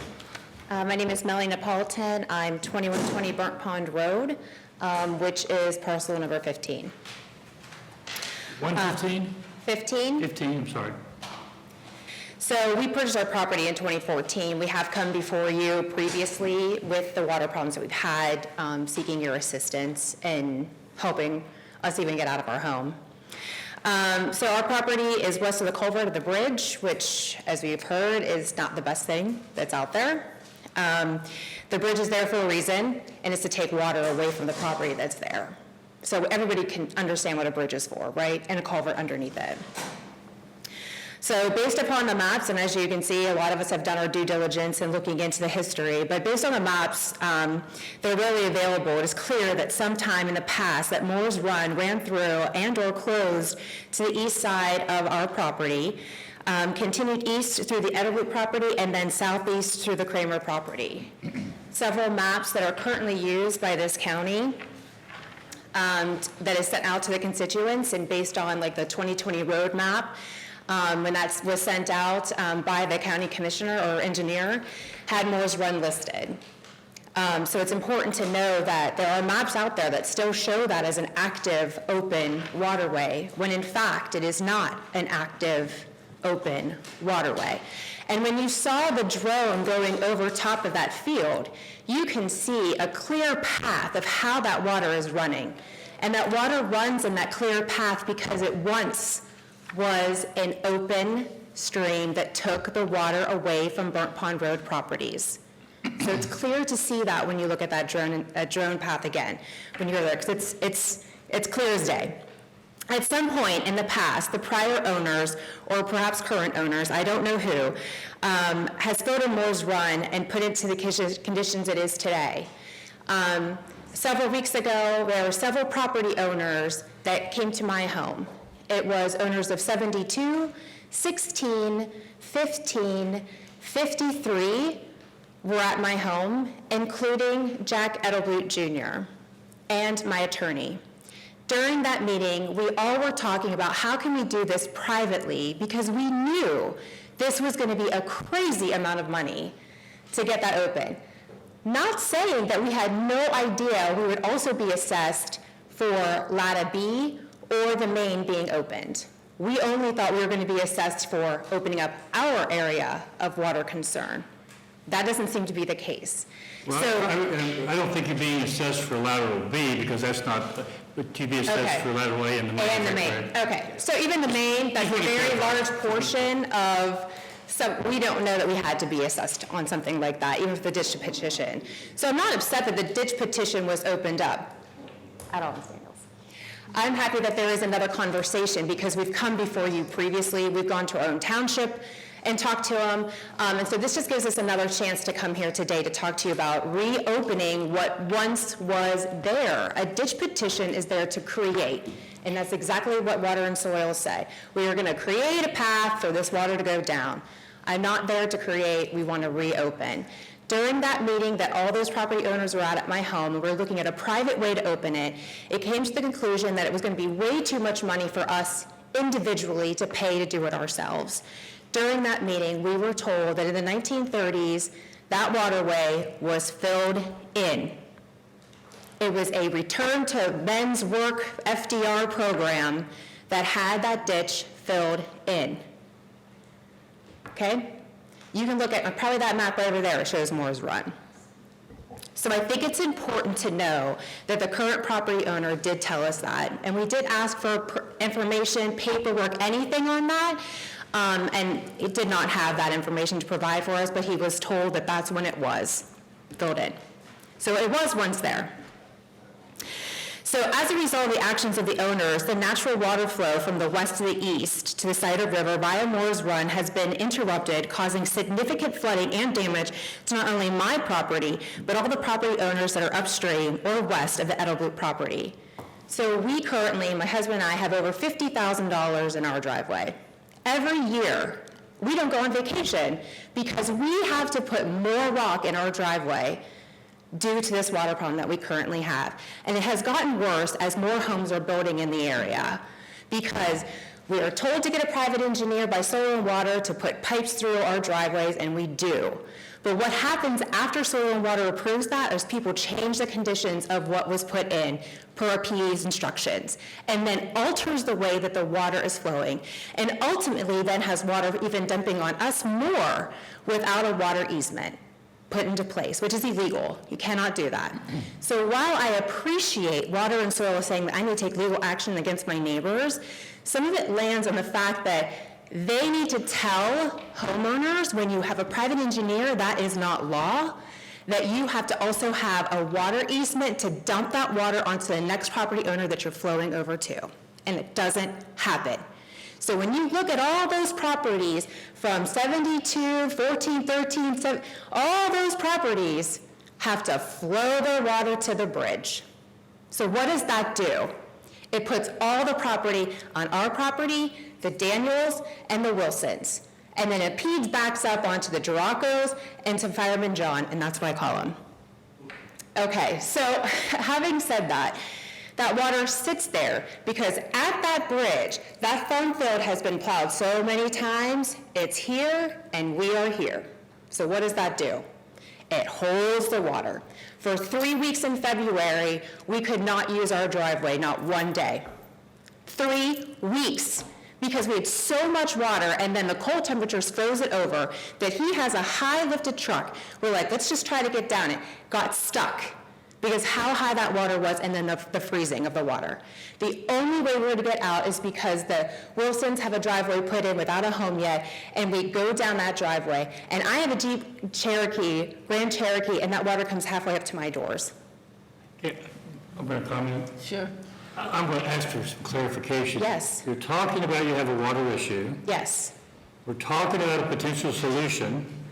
What happened back in the 1930s is irrelevant for our conversation today. Yes. We're here to Well, the find reason out I'm if there's- saying that we're is here to find out if there's a yes. solution to Here, I'm benefit going to you give you a guys. solution. I'm So sorry. we've contacted the Army Corps of Engineers. Our attorney has talked to the Army Corps of Engineers. The Army Corps of Engineers says, yes, there was a streamway in your area, and there should be a streamway in your area. Our attorney has given us that information. He was also present when Jack Edelblut Jr. told us that fact, that it was once there. Because the Army Corps of Engineers has said that to our attorney, they have located different grants and funds that are the farmers who are impacted, which is the Edelbluts, by opening that up, can go and get a grant and get some funding. I don't know if it has to be sponsored by our county to do that. I haven't looked at the petition myself, but what I'm saying is that there is other money out there that can assist in this project and not assess all of us, which we all know is going to be way higher than this estimate that you've given us. I've talked to Water and Soil. This is the estimate they give, and it usually is up by 10 or 15% more, but they're pretty close to it. I've never heard that complaint before. And let's talk about recent history. Over the last 10 years, how close are your estimates to the final number? And I realize I'm asking you to do that off the top of your head, but I don't think we're 100% as referenced earlier.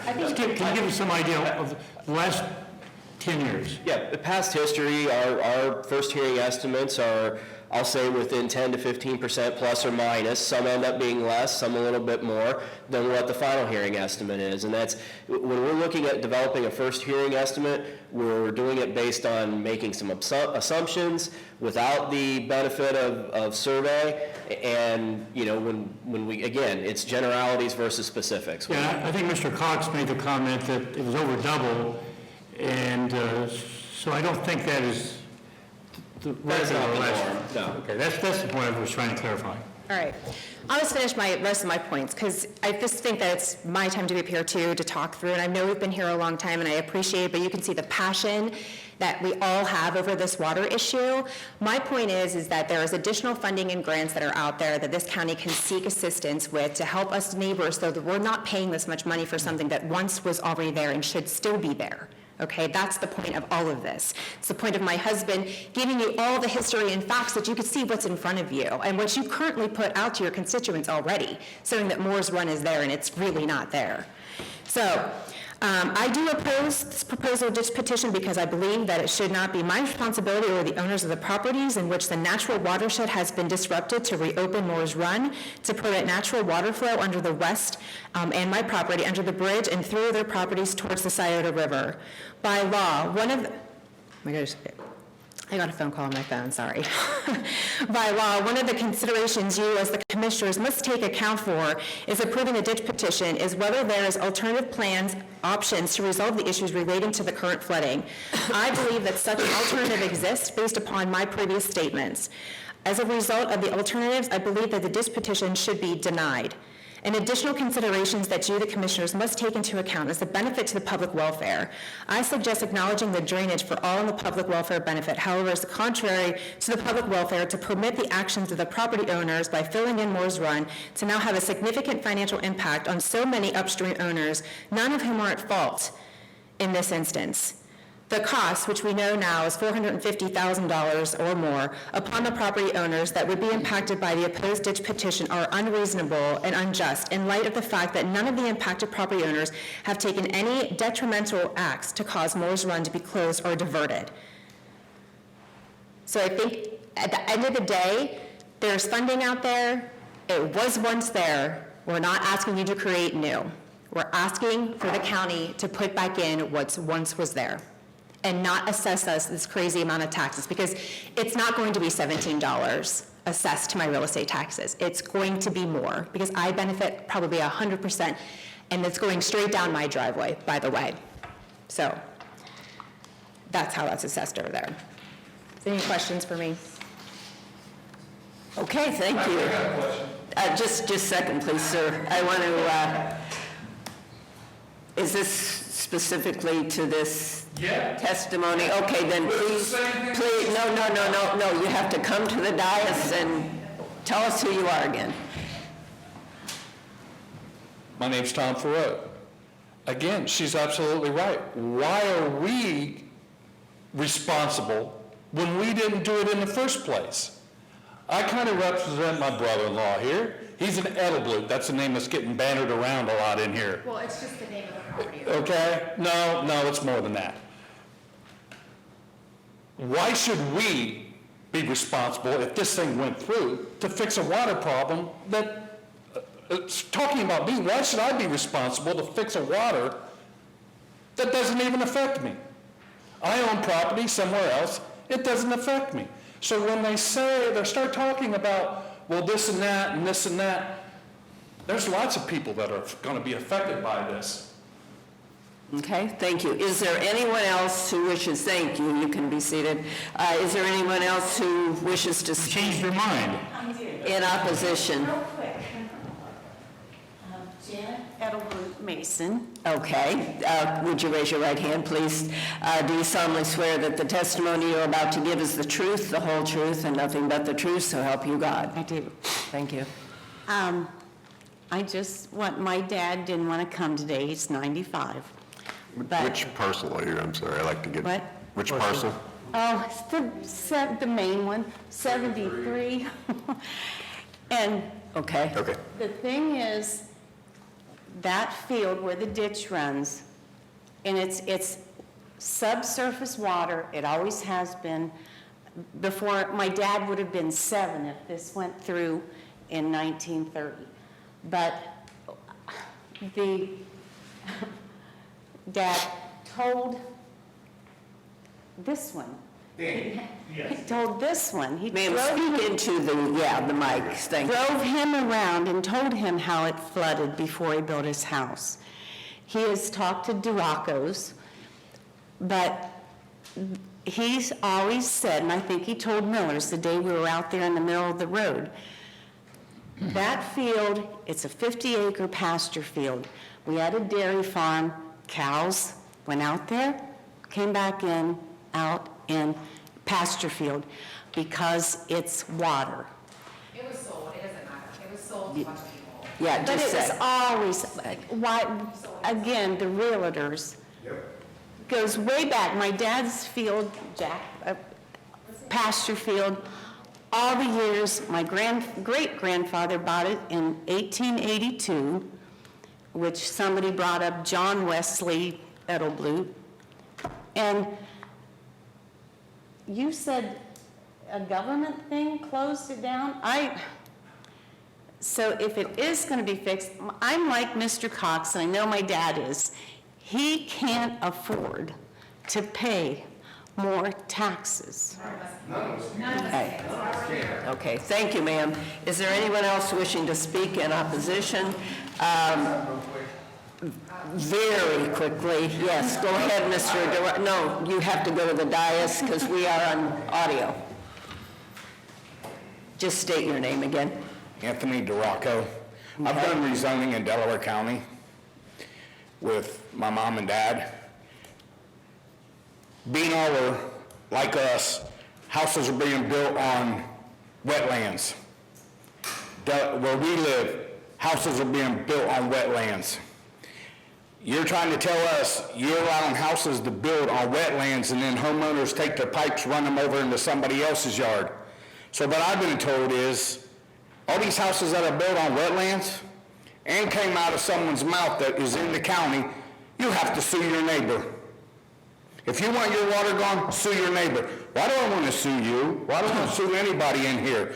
The whole problem is, soil and water needs to get their heads out of their rear ends because they keep building on wetlands. And we have an issue over on Beanola where they can't, it's a natural waterway, we can't change it. They want us to go sue the neighbor. Why do I have to go sue the neighbor? Because he told me? Better figure out your facts before you... Sir, first of all, soil and water does not have anything to do with where houses are built. That's their township and in reasonable... Okay, but the problem is... I'm correcting the record. They have nothing to do with that house being built on. Okay, but I've met with soil and water on some of these problems. It cost my mom $25,000 to get an attorney to tell us to go run water on a natural flow. We got to go put pipes in someone else's driveway. I'll be back in because I got Bean Oller to deal with. I'm done. One last thing, that's it. My suggestion to these... And just state your name, My please. name is Daniel Napolitan. Okay. My suggestion to relieve all of these water problems in Delaware County, once a parcel is broken up into tracts, that it goes into the drainage process, that the drainage easements are put in to the deeds, and then move on. This will then resolve the problem that we are seeing right now, because we do not have any drainage easements through our property at all. Thank you. Thank you. All right. I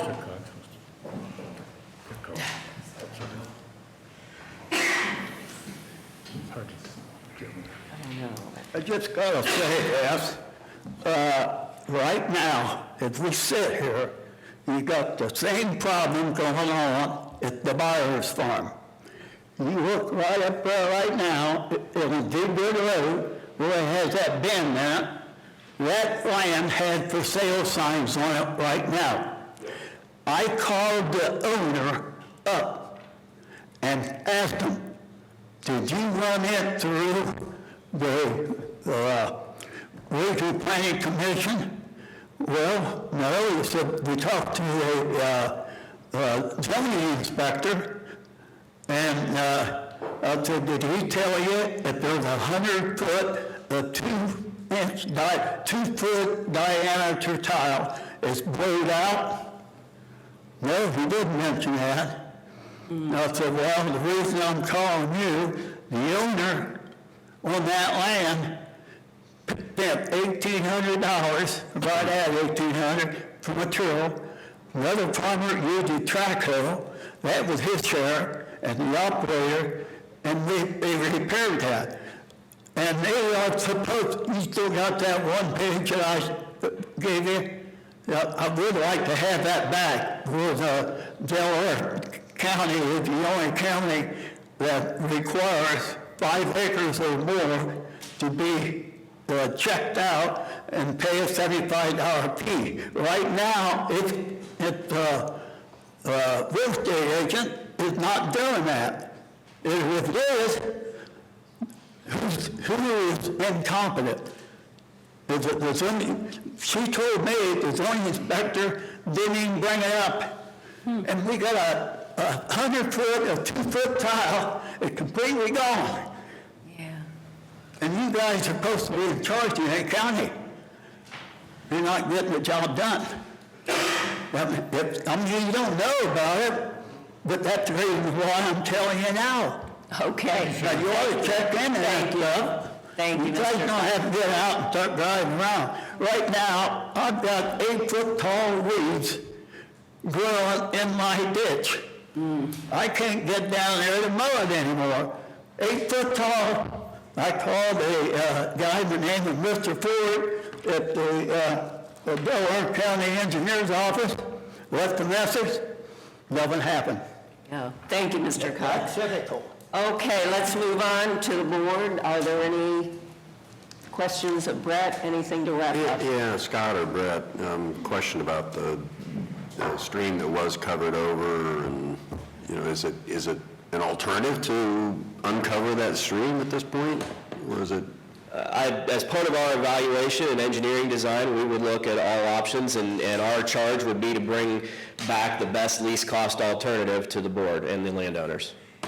So I mean, so you don't know if that's... I would not anticipate creating new open ditch, and the estimate for the first hearing doesn't reflect doing new open ditch upstream of where the open ditch exists now. It would be a combination of surface drain and tile.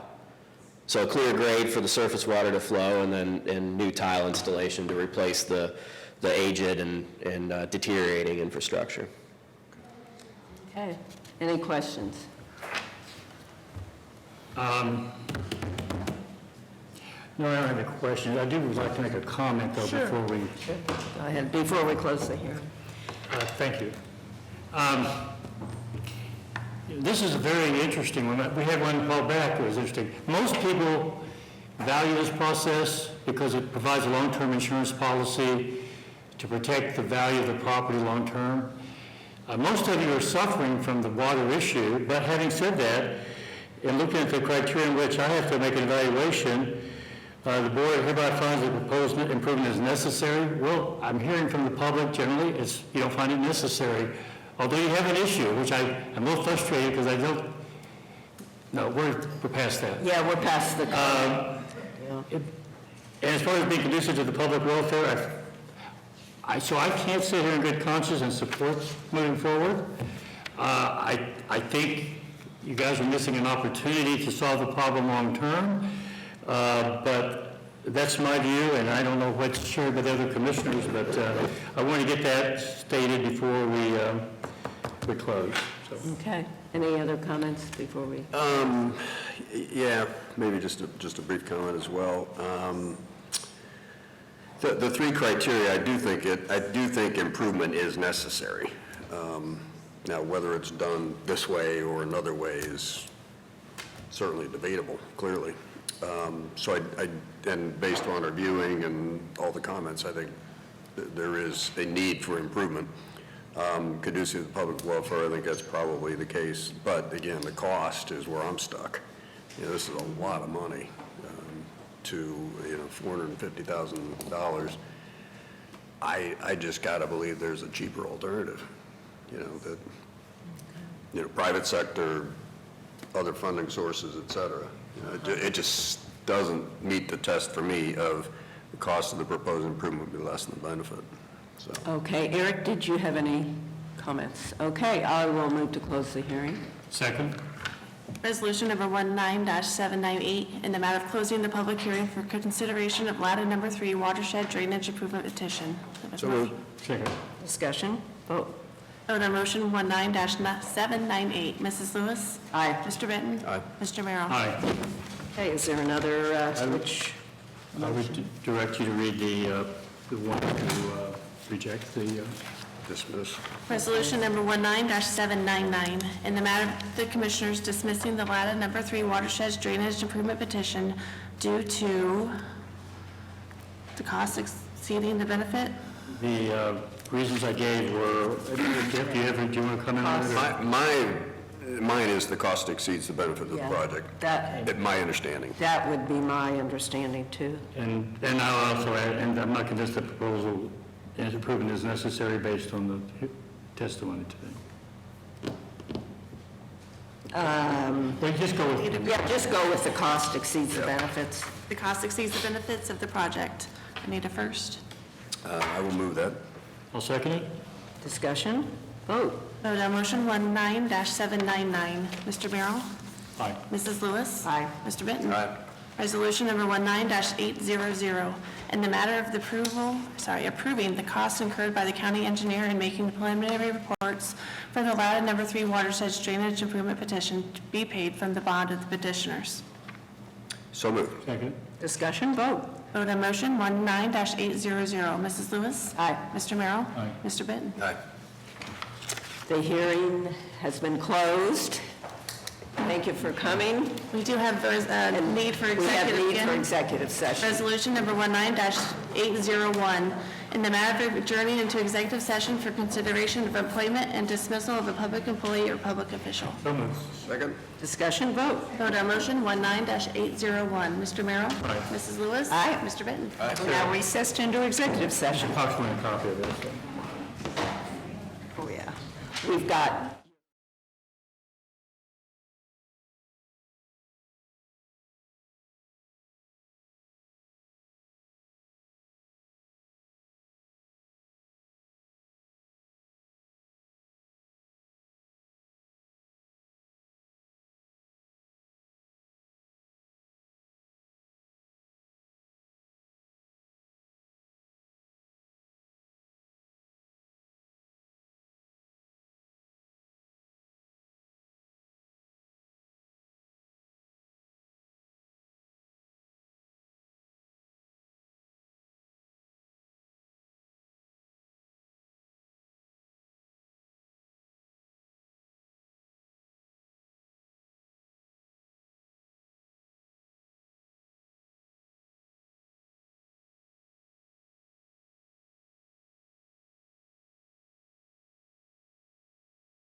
Resolution number 19-802, in the matter of adjourning out of executive session. So moved. Second. Discussion vote. Vote on motion 19-802. Mrs. Lewis? Aye. Mr. Benton? Aye. Mr. Merrill? We are now adjourned.